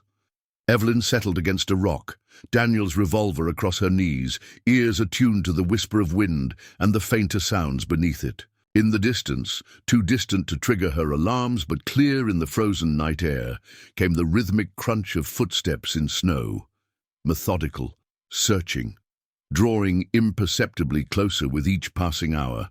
The hunters and the hunted, locked in a silent dance across the winter landscape. Dawn couldn't come soon enough. The abandoned ranger outpost near Silver Creek was barely recognizable as a human structure. Fire had consumed most of the building years ago, leaving only a blackened stone chimney and the charred remnants of the foundation. Nature had reclaimed the rest. Saplings pushing through the collapsed roof, winter-brittle vines entangling the few standing beams. Evelyn approached cautiously, Lucas's map and notebook secure in her pack. She'd left him at dawn, hidden in their ravine shelter with extra supplies and Daniel's revolver. His fever had broken in the night, lucidity returning along with his strength, but he remained too weak to travel. Now, as afternoon shadows lengthened across the snow, Evelyn studied the ruins for any sign of Jonas Teller's presence. Nothing obvious marked it as different from any other abandoned building in these mountains. According to Lucas's notebook, the message drop was beneath a mining claim marker with 3 notches, a simple metal stake driven into the ground to designate a mineral claim. Evelyn found it half hidden by undergrowth beside what had once been the outpost's tool shed. Following Lucas's instructions, she dug away the snow around the base, uncovering a small metal box secured with a combination lock. The code from Lucas's notebook, 7352, opened it with a satisfying click. Inside lay a single sheet of waterproof paper and a stub of pencil. Evelyn wrote the coded message Lucas had made her memorize, CBR-17. Lucas compromised. Evelyn Ashford courier. Urgent extraction needed. She returned the box to its hiding place, covering it with snow as before. Now came the waiting. Lucas had said Jonas checked the drop every few days. It could be hours or days before. "Don't move." The voice came from directly behind her, quiet but commanding. "Hands where I can see them." Evelyn froze, then slowly raised her hands. "Jonas Teller?" A harsh laugh. "You think I'd confirm that? To someone I don't know? Lucas Brandt sent me," Evelyn said, keeping her voice steady. "He's injured, hiding. Lieutenant Grissom and a man named Kessler are hunting him." A tense silence followed. "Turn around, slowly." Evelyn complied, finding herself facing a wiry man in his late 40s, with close-cropped brown hair going grey at the temples and 3 days' worth of stubble on his hollow cheeks. He held a hunting rifle trained steadily at her midsection, not threatening, merely cautious. His most striking feature was his eyes, dark, intelligent, and haunted by what could only be described as a bone-deep wariness. The eyes of someone who hadn't truly slept in years. "You're Ashford?" he asked, studying her face. "Yes, Evelyn Ashford. Lucas collapsed at my cabin during the blizzard 4 days ago." "Prove it." Evelyn reached slowly into her coat pocket, telegraphing each movement. "I have his notebook and the map."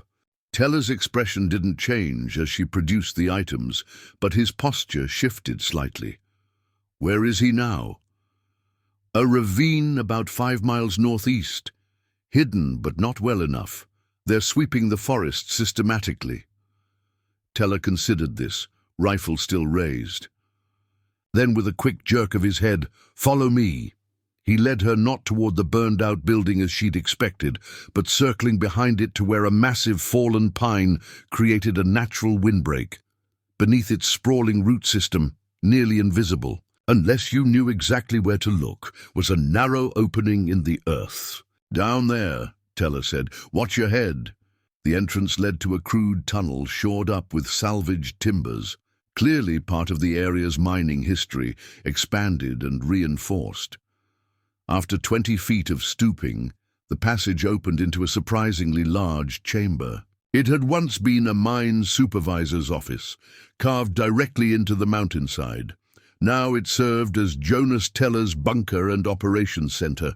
A small wood stove provided heat.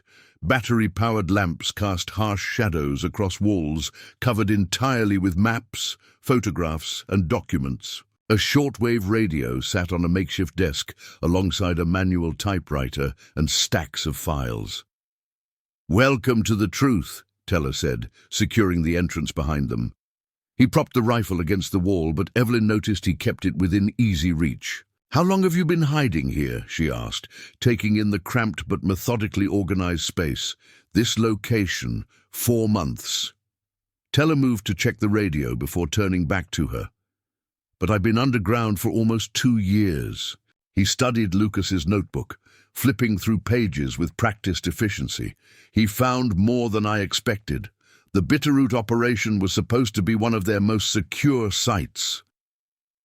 "What exactly is the operation?" Evelyn asked. Teller gave her a long, assessing look. "How much did Lucas tell you? Nuclear waste disposal in protected wilderness, illegal dumping to avoid proper containment costs." A harsh laugh escaped him. "That's just the surface." Teller moved to one of the map-covered walls, tapping a red pin. "Bitterroot is one site of 27 across 12 states.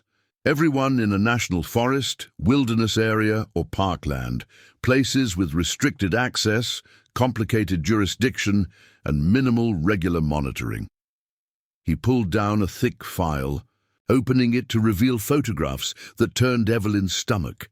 Metal drums being buried in forest clearings, liquid seeping into mountain streams, men in protective suits taking readings with Geiger counters. "It started after the war," Teller continued, voice tight with restrained emotion. "The atomic program generated waste they hadn't planned for, couldn't properly contain with existing technology. The official disposal sites filled up quickly. Proper expansion would have cost billions, required congressional approval, environmental studies. So they just buried it in the wilderness?" Evelyn asked, horrified. "Under the cover of national security." Teller's mouth twisted bitterly. "The perfect excuse. By the time the contamination becomes obvious, the decision-makers will be long gone." He pulled out a document bearing government letterhead, pointing to a signature at the bottom. This authorization came from 3 levels below a cabinet secretary. Plausible deniability built into the command structure. Each regional operation has its own Grissom, someone to coordinate and contain. "And its own Kessler?" Evelyn asked quietly. Teller's eyes snapped to hers, suddenly sharp. "You've met him, Bail, this morning, at an abandoned ranger station. And you're still alive." There was genuine surprise in his voice. "Kessler doesn't leave witnesses. He offered me a deal. I disabled his vehicle instead." For the first time, Teller's face showed something besides grim determination, a flicker of respect, quickly subsumed by practical concern. "Then we have less time than I thought." He moved with renewed urgency, pulling files from different locations around the bunker. "Kessler is a cleanup specialist, black operations background. When he appears, they've moved beyond containment to elimination." "What about Lucas?" Evelyn asked. "He needs medical attention." "Lucas was supposed to be my courier," Teller explained, still gathering documents. "We've been building a case for months, collecting evidence, finding witnesses, securing documentation. He was bringing the last pieces we needed when Grissom's team intercepted him." He paused, fixing Evelyn with that haunted stare. "Do you understand what I'm saying? Lucas has been part of this from the beginning. He sought out the truth deliberately, not stumbled upon it." This revelation shifted something in Evelyn's understanding. Lucas hadn't just been a bystander who reported suspicious activity. He'd been actively working against the operation, gathering evidence, taking risks. "What's in cabin 17? She asked. Lucas mentioned insurance. Teller's expression darkened. "The kind that ensures they can't bury this again." He hesitated before continuing. "Soil samples from all 27 sites. Radiation levels high enough to trigger mandatory federal response protocols. Once tested by an independent lab, they can't be ignored." "And the rest of the evidence?" In answer, Teller lifted a floorboard, revealing a hidden compartment containing a waterproof case. Inside lay dozens of microfilm rolls, photographs, and a thick manuscript. "Everything," he said simply. "Names, dates, locations, internal memos authorizing the program, medical reports from communities downstream of dump sites. 2 years of my life in that case." The weight of it settled over Evelyn. Not just physical evidence, but the accumulated truth of a massive betrayal of public trust. "What were you planning to do with it?" she asked. "Congressional Oversight Committee, Environmental Protection Agency, and simultaneous copies to 3 major newspapers." Teller closed the case carefully. "Insurance against burial."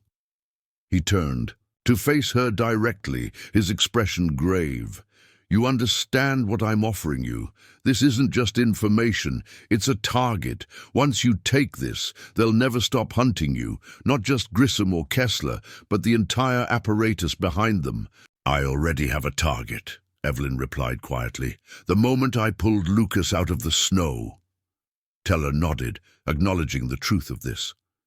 "Then there's one more thing you should know." He removed his glasses, rubbing the bridge of his nose wearily. "The Bitterroot site is the newest. Its contamination hasn't spread far yet, but the others? They've been leaking for years. Communities downstream are already showing increased cancer rates, birth defects. They're just too scattered for anyone to connect the patterns." "My God," Evelyn whispered. "I'm not fighting for abstract principles, Mrs. Ashford. I'm fighting for people who don't even know they've been poisoned." His voice hardened. "And I'll help you extract Lucas, on one condition. You take this evidence and you see it through. All the way, no matter what." Evelyn thought of her cabin in the mountains, the isolation she'd wrapped around herself like armor after Daniel's death. The safety of disconnection, the numbness of withdrawal. Then she thought of Lucas, fever-racked but determined, of Bee facing down Grissom to protect her, of Willa Crane risking her badge for conscience. "I'll do it," she said, meeting Teller's gaze steadily. "But we leave now. Lucas won't survive another night in that ravine." Teller nodded once, decisively. "I have a vehicle hidden half a mile from here, 4-wheel drive, emergency supplies." He began gathering essential equipment with practiced efficiency. "We'll approach from the east ridge. Less likely to—" The shortwave radio crackled suddenly to life, interrupting him. A voice emerged through static, not directed at them, but an intercepted transmission.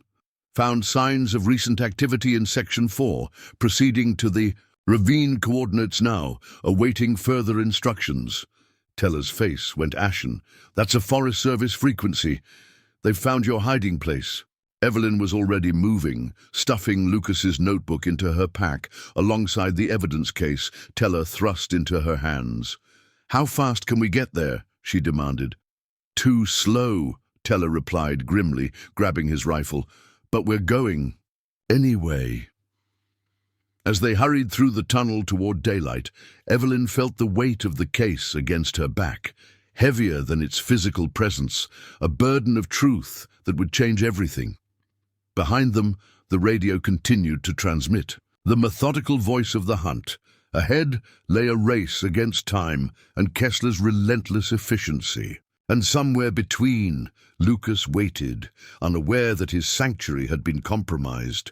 The ravine lay silent beneath the afternoon sky, snowflakes drifting lazily between the granite walls. Roy Kessler moved through the narrow passage with measured precision, each step calculated for minimum sound. Behind him, two operatives in Forest Service uniforms followed at a distance, present but unnecessary.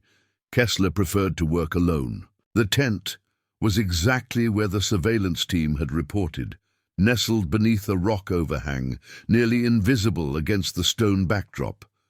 Crude but effective alarm systems surrounded the perimeter. Primitive traps marked the obvious approach. Roots, amateur work but thoughtful. The nurse continued to surprise him.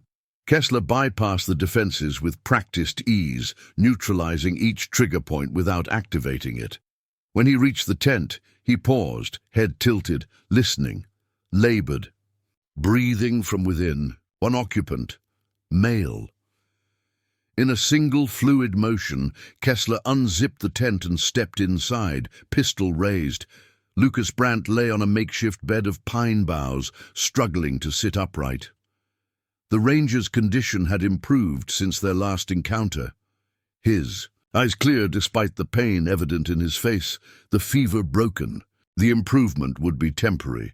"Where is Mrs. Ashford?" Kessler asked, voice flat. Lucas stared back defiantly. "Gone." "Where?" "Beyond your reach." Kessler noted the absence of Lucas's notebook and map.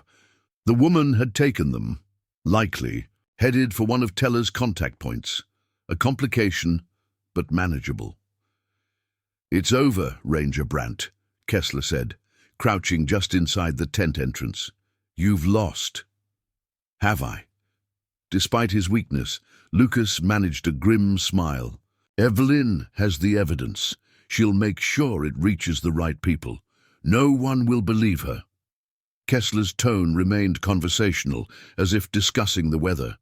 A reclusive widow, mentally unstable since her husband's death, harboring a delusional ranger. The narrative writes itself. "You underestimate her."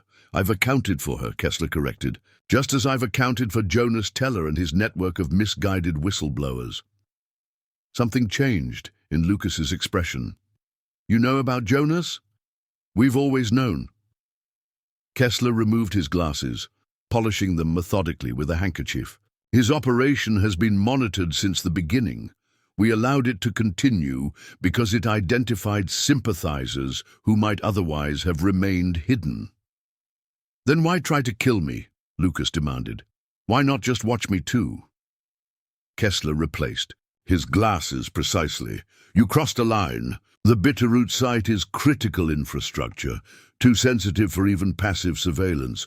When you collected those soil samples, you became an active threat." "To what?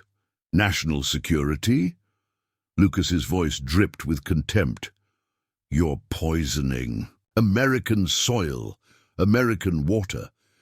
"I'm preserving American peace of mind," Kessler countered calmly. "Do you think the public could handle the truth? That proper disposal of nuclear waste would require tax increases no politician would approve. That we'd need to acknowledge decades of contamination in beloved national parks." He shook his head slightly. "The panic alone would destabilize markets. Then would come the lawsuits, the congressional hearings, the international condemnation. All because a few idealists can't accept necessary compromise." "You call this compromise?" Lucas struggled to sit upright, wincing at the pain in his side. "People are dying from contamination they don't even know about." "People die every day, Ranger Brandt, for all sorts of reasons." Kessler's eyes were utterly without emotion. "My concern is with systems, not individuals. The system requires stability." He raised his pistol, attaching a suppressor with practiced movements. "Nothing personal." Evelyn and Jonas crested the ridge above the ravine, moving in silent tandem through dense pine forest. Teller's jeep had gotten them within a mile before the terrain became impassable, forcing them to continue on foot through deepening snow. "There," Jonas whispered, pointing toward the narrow entrance to the hollow. "Government vehicle, Forest Service markings." Evelyn's heart sank as she spotted the green truck partially concealed among the trees. "Kessler? Likely?" Jonas unslung his rifle. "I count 2 men at the perimeter. Kessler would go in alone." Evelyn scanned the ravine with Daniel's binoculars, methodically searching for any sign of movement. The tent still stood beneath the overhang, undisturbed. No smoke rose from her concealed fire pit. "We need a diversion," she said, lowering the binoculars. "Something to draw them away from Lucas." Jonas nodded grimly. "Ideas?" Evelyn studied the landscape, mind racing. The ravine's eastern slope was covered with dry pine needles beneath the snow, perfect kindling if exposed to flame, and the prevailing wind would carry smoke directly toward the valley where additional Forest Service units would be positioned. "Fire," she said decisively. "Controlled burn across the ridge. It'll draw everyone away from the ravine. Standard protocol for wildfire threat." Jonas looked skeptical. "In winter?" "Dry conditions beneath the snow. Drought last summer. They'll have to respond." She pointed to a strip of cleared land running along the ridge, a fire break cut during the previous fire season. "We light it there, let it burn to the break, then use the smoke cover to extract Lucas." Understanding dawned in Jonas's eyes. Risky. Less risky than a direct confrontation. Evelyn was already digging through her pack for the waterproof matches from her emergency cache. "I need 10 minutes to set it up. Think you can create a distraction on the far side of the ravine?" Jonas checked his rifle. "Count on it." Inside the tent, Lucas stared down the barrel of Kessler's pistol. Death had seemed abstract these past days, a possibility, not an inevitability. Now it sat before him in the form of a man with empty eyes and perfect posture. "They'll discover the truth eventually," Lucas said, playing for time. "Sites like these can't stay hidden forever. By then the context will have changed." Kessler's finger settled on the trigger. "New technology, different administration. The crisis you imagine will become a footnote in history." A sharp crack echoed through the ravine, a rifle shot from the far ridge. Kessler's head turned slightly toward the sound, the only acknowledgement of the interruption. "Your companions have arrived," he noted. "Unfortunate timing." Outside, urgent shouts rose from the perimeter guards. Another shot rang out, closer this time. Kessler's radio crackled, a voice demanding instructions. "Maintain position," Kessler ordered calmly. "It's a diversion." He turned his attention back to Lucas, adjusting his aim. Then came a new sound, the distinctive whoosh of flames catching, followed by the sharp crack of resinous pine igniting. Smoke began to drift past the tent entrance. Kessler rose smoothly, pistol still trained on Lucas. "Clever," he murmured, stepping to the tent entrance to assess the new threat. The eastern slope had erupted into a wall of flame, fire racing. Through the drought-dry undergrowth beneath the snow, wind carried embers and smoke directly toward the ravine, and beyond it, toward the valley where reinforcements waited. Lucas seized his moment. Summoning the last reserves of his strength, he lunged from the bed of pine boughs, crashing into Kessler's legs. The agent staggered but didn't fall, twisting to bring his weapon to bear. A deafening bang erupted outside. The tent, not a gunshot, but something that flashed with blinding intensity. One of Evelyn's homemade flashbangs from the emergency cache. Kessler reeled momentarily, his perfect composure finally broken. Lucas drove his shoulder into the agent's midsection, sending them both tumbling from the tent into the snow. The pistol discharged once, bullet embedding harmlessly in granite. Through smoke and confusion, Lucas saw Evelyn emerge from the trees, another improvised explosive in her hand. She hurled it toward the perimeter guards, who ducked for cover as it detonated with a shower of sparks and deafening noise. "Lucas!" she called, rushing toward him. Kessler recovered quickly, rolling away from Lucas's weakening grasp and regaining his feet. He raised his pistol just as Jonas appeared through the smoke, rifle aimed at the agent's chest. "Drop it!"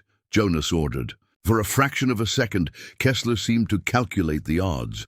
3 against 1, fire spreading behind them, reinforcements too distant to help. Then, with the same mechanical precision that characterized all his movements, he lowered his weapon. "This changes nothing," he said. Evelyn reached Lucas, helping him to his feet. "You're wrong," she replied, meeting Kessler's empty gaze. "It changes everything." Jonas covered their retreat as Evelyn half-carried Lucas toward the ravine entrance. The fire had done its job, spreading rapidly along the ridge, but contained by the firebreak, creating a wall of smoke and flame that obscured their movements from any watchers in the valley. "The evidence," Lucas gasped as they staggered through deepening snow. "Safe," Evelyn assured him, adjusting her grip around his waist. "Jonas has everything we need." Behind them, the crack of a gunshot cut through the roar of flames. Jonas cursed, stumbling momentarily before regaining his stride. "Kessler?" Evelyn asked, not slowing her pace. "Missed," Jonas replied grimly, "but he's calling for extraction. Heard it on the radio." They pushed onward, Lucas growing heavier against Evelyn with each step. The jeep waited a quarter-mile ahead, hidden in a thicket of young pines. If they could reach it before Kessler organized pursuit— "Listen," Jonas said as they half ran, half stumbled through the forest. "We need to change plans. Head straight for town, the county courthouse." "Why?" Evelyn asked. "Public building, witnesses, local jurisdiction." Jonas's expression was fierce beneath his smoke-smudged face. "We file the evidence directly with the court clerk, official record that can't be buried." Lucas nodded weakly. "He's right. Best chance to force it into the open." Evelyn considered this as they reached the jeep. The original plan had been to find a safe location to treat Lucas, then smuggle the evidence to Jonas's newspaper contacts. But Kessler had changed the equation. If he knew about Jonas's entire operation, nowhere was truly safe. "Courthouse closes at 5, she said decisively. "We've got less than 2 hours." As Jonas helped Lucas into the back seat, Evelyn studied the horizon. The fire had drawn the expected response. Forest Service vehicles converging on the ridge from multiple directions, emergency protocols activating. But in the chaos of smoke and flame, a single black helicopter lifted off from a clearing near the Ranger checkpoint. Even at this distance, Evelyn could make out a solitary figure being winched aboard, a man in a charcoal overcoat, moving with mechanical precision. "He's not giving up," she said quietly. "No," Jonas agreed, sliding behind the wheel. "But now, he has to catch us." The jeep lurched forward, tires churning through snow as they raced down the logging road toward the highway. Behind them, fire painted the winter sky orange and red, light against encroaching darkness. Lucas watched the receding flames through the rear window, his expression resolute despite his pain. "Thank you," he said, the words barely audible, over the engine's roar, "for believing me, for everything." Evelyn squeezed his hand briefly. "We're not finished yet." As Jonas pushed the jeep to its limits, Evelyn mentally traced the route to town. Grissom would have units patrolling the main roads. Kessler would be coordinating from above. They'd have to take the old lumber trails, slower but less visible. The case of evidence sat secure between her feet, its weight both physical and symbolic. Everything Jonas had sacrificed, everything Lucas had risked, everything she had fought for, all of it distilled into this single container of truth. Ahead lay Clearwater Junction, the courthouse, and their best chance of exposure. Behind them, fire consumed the ravine that had briefly sheltered them. And somewhere above, Kessler watched from his helicopter, calculating their most likely route with the same emotionless efficiency he brought to all his operations.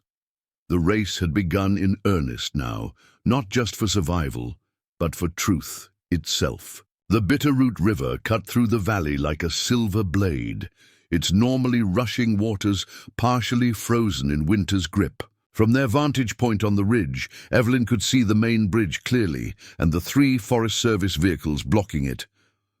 "Grissom's men," she said, lowering the binoculars.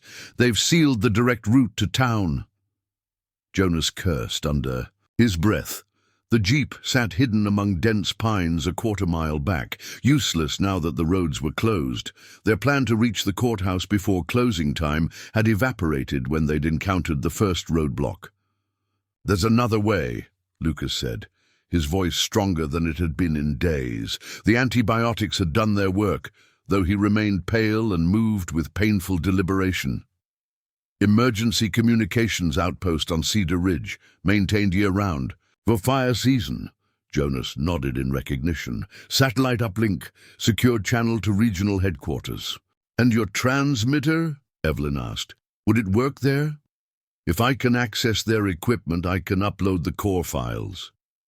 Jonas patted the waterproof pack containing his portable data transmitter and microfilm reels. "Enough to get the right people asking questions." Lucas pointed toward a bend in the river 2 miles downstream. "There's a tributary there. Narrower, shallower. Might be frozen enough to cross."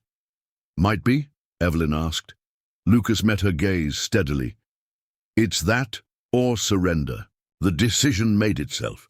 They moved with careful haste down the slope, keeping to the tree line where the snow offered better footing.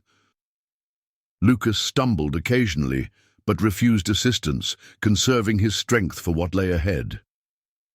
The tributary came into view as the afternoon light began to fade, a winding channel approximately 30 feet across, its surface a patchwork of ice and open water. The current moved sluggishly beneath, dark and implacable. "We test every step," Evelyn said, taking the lead. Her years in the mountains had taught her to read ice, its sounds, its colors, its stability.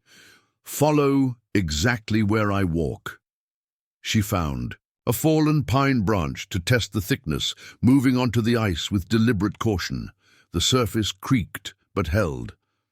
Behind her, Jonas helped Lucas onto the frozen expanse, both men spreading their weight as she had shown them. Halfway across, the ice changed character, deeper blue, with a translucent quality that signaled danger. Evelyn halted, testing carefully. "We need to spread out," she called back. "This section won't hold all 3 of us together." They separated, moving in diagonal lines toward the far bank. The ice groaned beneath their weight, hairline cracks spreading like spiderwebs with each cautious step. 20 feet from safety, Evelyn heard a sharp sound, not quite a crack, more a sudden yielding. She turned in time to see Lucas plunge through the ice, the frozen surface giving way beneath him. His cry of surprise cut short as the frigid water closed over his head.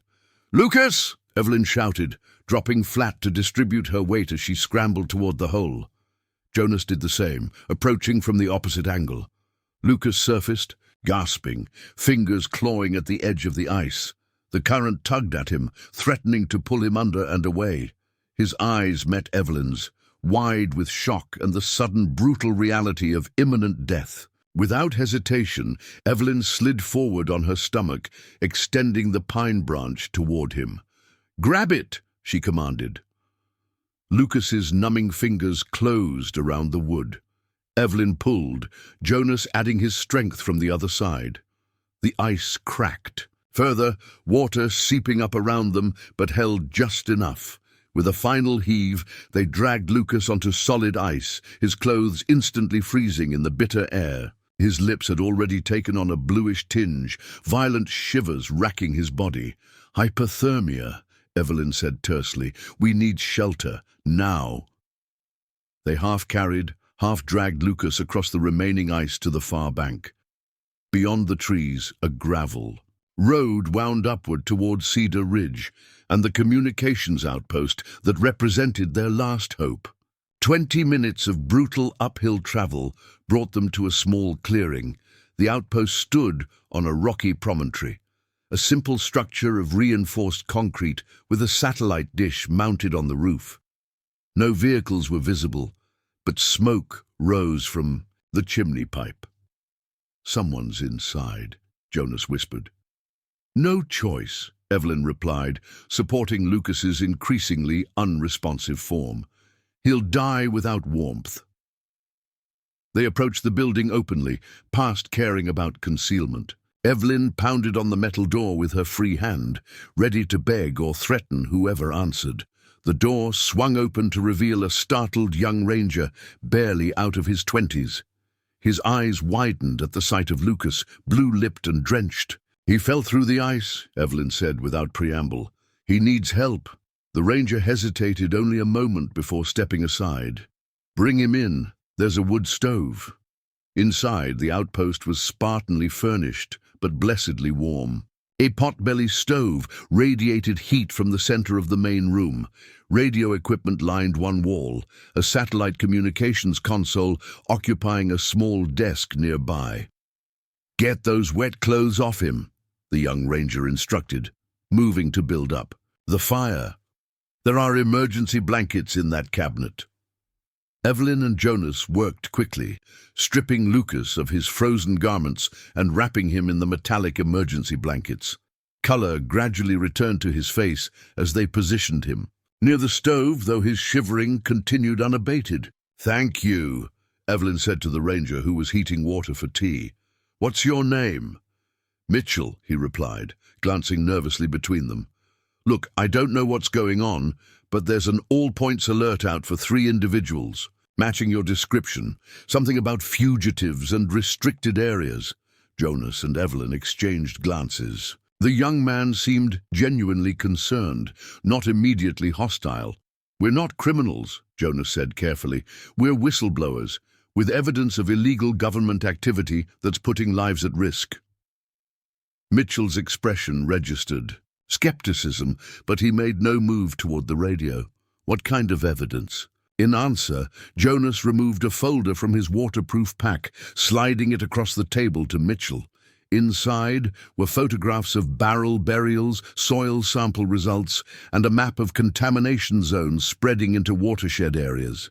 The young ranger studied the documents, his face growing increasingly troubled. "This can't be right," he muttered.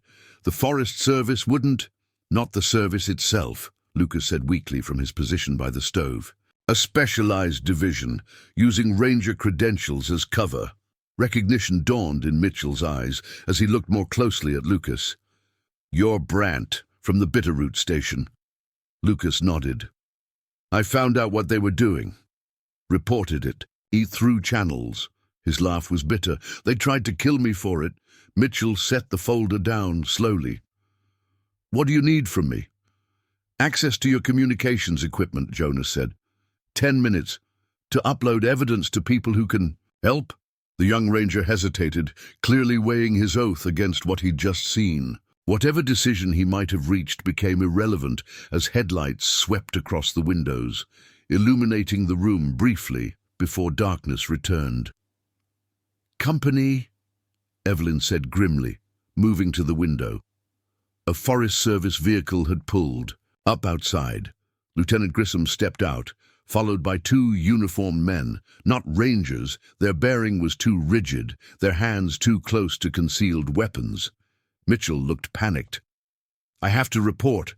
"Wait," Evelyn interrupted. "Give us 5 minutes with your equipment, then do what you have to do." The young ranger looked from the approaching men to the documents still spread across the table. Something hardened in his expression. "Back room," he said quietly. "Satellite link. I'll stall them." Jonas moved immediately, grabbing his pack and slipping into the small office at the rear of the outpost. Evelyn helped Lucas to his feet, supporting him as they followed. The back office contained more sophisticated equipment, a dedicated satellite uplink, an encrypted transmission system. Jonas set to work immediately, connecting his portable transmitter to the outpost's more powerful systems.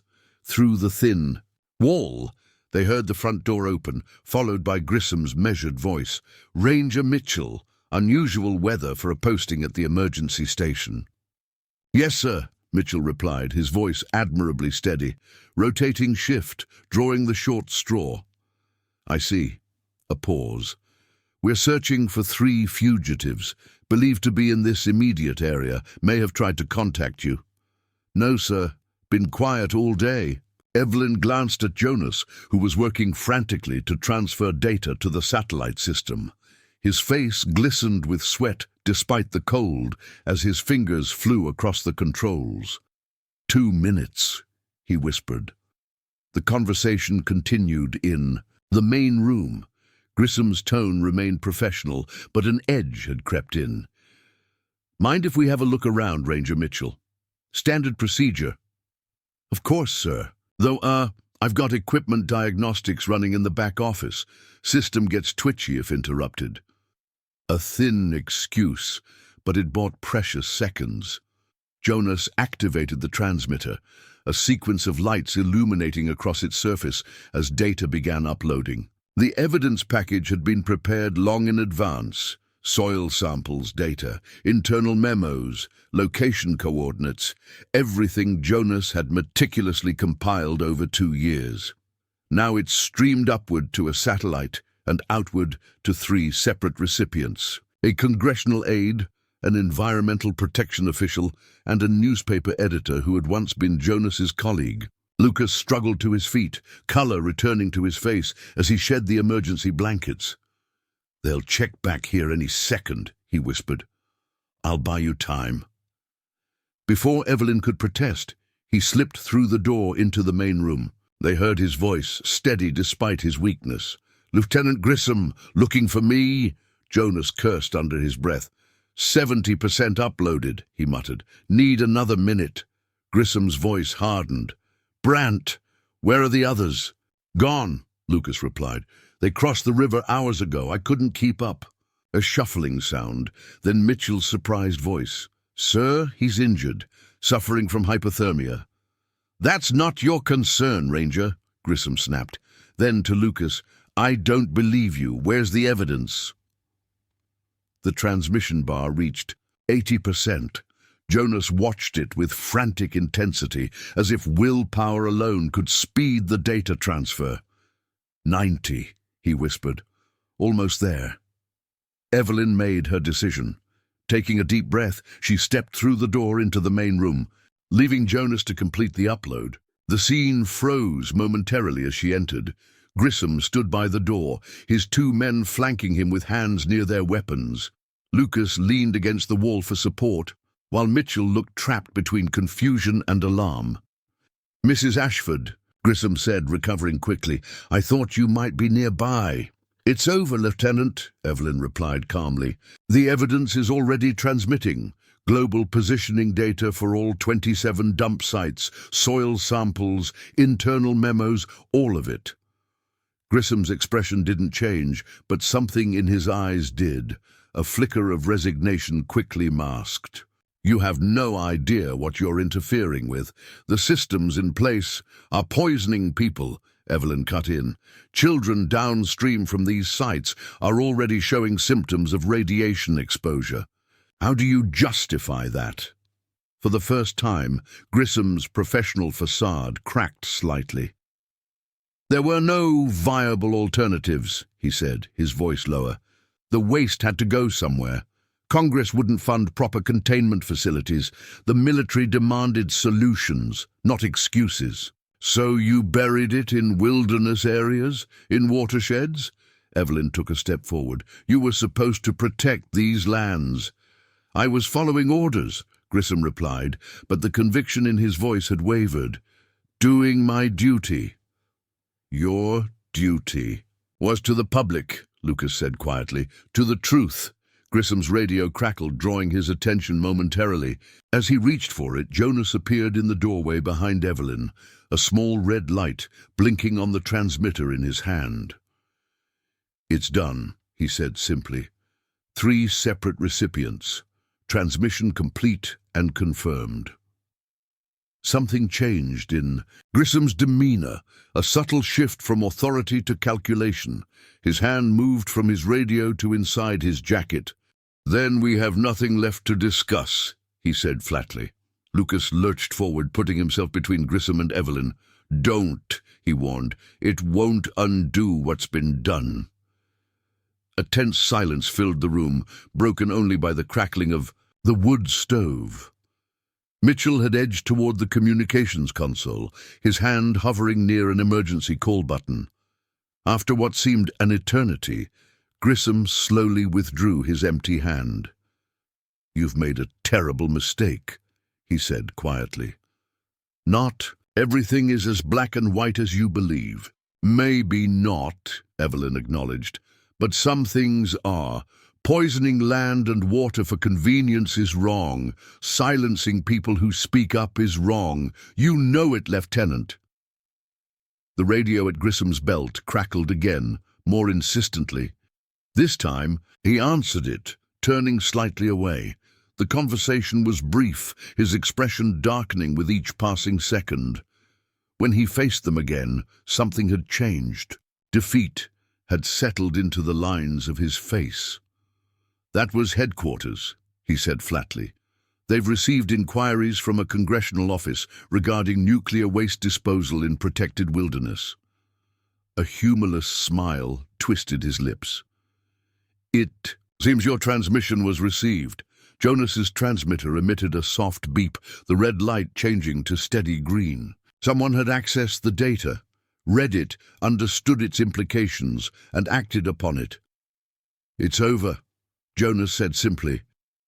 Grissom's men looked to him for direction, uncertainty evident in their posture. The lieutenant studied each face in the room in turn, lingering finally on Lucas. "We were soldiers once," he said quietly, "following orders, protecting the greater good." "There's no greater good in this," Lucas replied, his voice carrying despite his weakness, "just easier and harder paths." Outside, the wind had picked up, driving snow against the windows in fits and starts.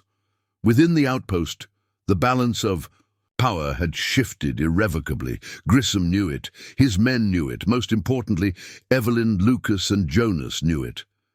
The truth was out, incomplete perhaps, but enough to force action, enough to prevent burial, enough to ensure justice would eventually follow. Evelyn caught Lucas as his strength finally gave out, easing him into a chair by the stove. His eyes met hers, clear and finally at peace, despite the pain and exhaustion. "We did it," he whispered. "Yes," she replied, watching the green light. On Jonas's transmitter pulsed steadily. "We did."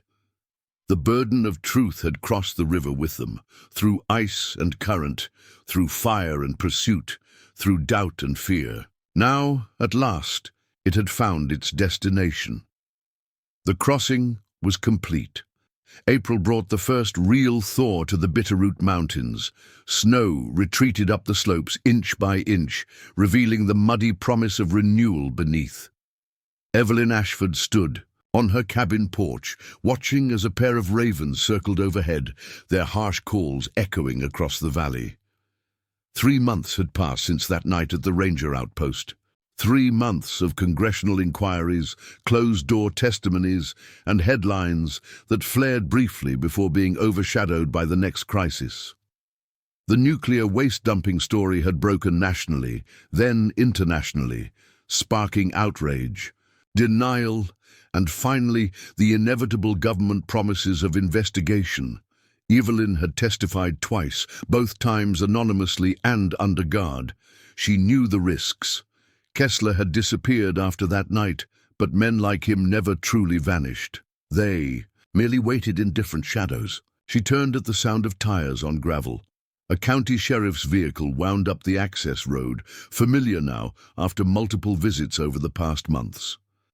Deputy Willa Crane stepped out, carrying a manila envelope and wearing the same grimly determined expression she'd worn since being assigned to protective surveillance.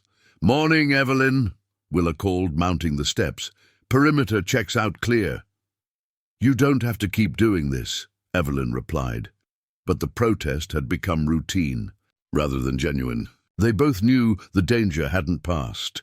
Inside, over coffee strong enough to stand a spoon in, Willa updated her on the investigation's progress. Preliminary soil testing confirmed contamination at 12 of the 27 sites, she reported. They're calling it a historic regulatory failure rather than deliberate action. And Grissom, administrative leave pending review. Willa's mouth twisted. Not a single arrest yet, just reassignments and early retirements. Evelyn nodded, unsurprised. Systems protected their own, a lesson she'd learned in career watching. Officers escape responsibility while enlisted men paid the price. "There's something else," Willa said, sliding the manila envelope across the table. "Came through official channels. U.S. Marshals Service." Evelyn opened it carefully. Inside lay a single photograph and a handwritten letter on plain paper. The photograph showed Lucas and herself at the Ranger outpost, taken during one of the debriefing sessions before he'd been escorted away. Despite his gaunt features, Lucas was smiling, the first genuine smile she'd seen from him. The letter was brief. "Evelyn, they tell me I'll have a new name by the time you read this. A new home, somewhere flat and far from mountains. Witness protection has its price. I won't say where I'm going or who I'll become. Better for both of us, but I wanted you to know that what we did mattered. The first cleanup operations have begun at 3 sites. They're calling it a pilot program, but it's something. Jonas is still out there, still gathering evidence. There are other sites, other programs. The work continues. I think about that first night sometimes. A stranger collapsing in the snow and a woman brave enough to open her door. Thank you for not walking away from any of it. I hope spring finds you well. I hope you're watching the ravens return." Evelyn folded the letter carefully, tucking it into her shirt pocket above her heart. "He's safe then?" Willa nodded. "Protected witness status, new identity, new location. The program is thorough." They sat in companionable silence for a moment, steam rising from their coffee mugs. Outside, the ravens continued their circular flight, free and untethered. "What about you?" Willa asked finally. "You could relocate too. Marshall's office made the offer." Evelyn glanced around her cabin, the hand-hewn beams, the riverstone hearth, the maps and memories that lined the walls. "This is my home," she said simply. "I'm not running again." After Willa left, Evelyn crossed to a small cedar chest tucked beneath the window. She removed a leather-bound journal she hadn't opened in 3 years. Daniel's last letters and thoughts, written in Korea before the ambush that took him. She'd kept it close but unread, a talisman of grief rather than connection. Now, fingers steady, she opened it to the final entry. His handwriting flowed across the page, certain and clear. March 12th, 1949. "These mountains remind me of home, not in their shape or size, but in how they bear witness. They stand while empires rise and fall, while men fight and die for causes that will be forgotten before the next snowmelt. I told Evie once that mountains forgive mistakes. Now I wonder if they forgive at all, or if they simply endure, remembering everything, changing only at their own ancient pace. If I don't make it back to her, I hope she understands someday why I couldn't leave these villages behind. Some choices define us more than all our careful plans." Evelyn closed the journal gently, a sense of peace washing over her that had nothing to do with forgetting and everything to do with understanding. That afternoon, she climbed to the small clearing where she'd placed a marker for Daniel years before. There, beneath a young pine, she buried the journal, not to hide it, but to return it to the husband who would never come home. "I understand now," she whispered, the spring breeze carrying her words across the mountainside. 3 days later, a plain envelope arrived with no return address. Inside was a slip of paper bearing a single line of text. "Cabin 17 secured. Work continues." J. Jonas Teller had survived, disappearing back into the shadows to continue his crusade. Evelyn tucked the note into Daniel's old shortwave radio, now repaired and monitoring frequencies she'd never bothered with before. As April gave way to May, Evelyn began rebuilding. Not just the generator shed damage during the winter, but connections long abandoned. She accepted Bee's invitation to Sunday dinners. She volunteered at the Veterans Clinic in town once a week. She wrote detailed letters to the Congressional Oversight Committee investigating the dumping program. On the first, truly warm day of spring, Evelyn followed a familiar trail to the ridge above her cabin. The valley spread below, vibrant with new growth. In the distance, beyond the silver ribbon of the river, she could just make out the burned-out Ranger outpost where it had all culminated. Life would never return to what it had been before Lucas Brandt collapsed on her porch. The comfortable isolation she'd wrapped around herself had been irreparably torn away. But in its place, something stronger had emerged. Purpose, conviction, community. A raven swooped overhead, banking sharply before disappearing into the trees. Evelyn watched it go, then turned her gaze back to the horizon. Summer would come, and with it new challenges, new battles worth fighting. She was ready. Up next, you've got 2 more standout stories right on your screen. If this one hit the mark, you won't want to pass these up. Just click and check them out. And don't forget to subscribe and turn on the notification bell so you don't miss any upload from us.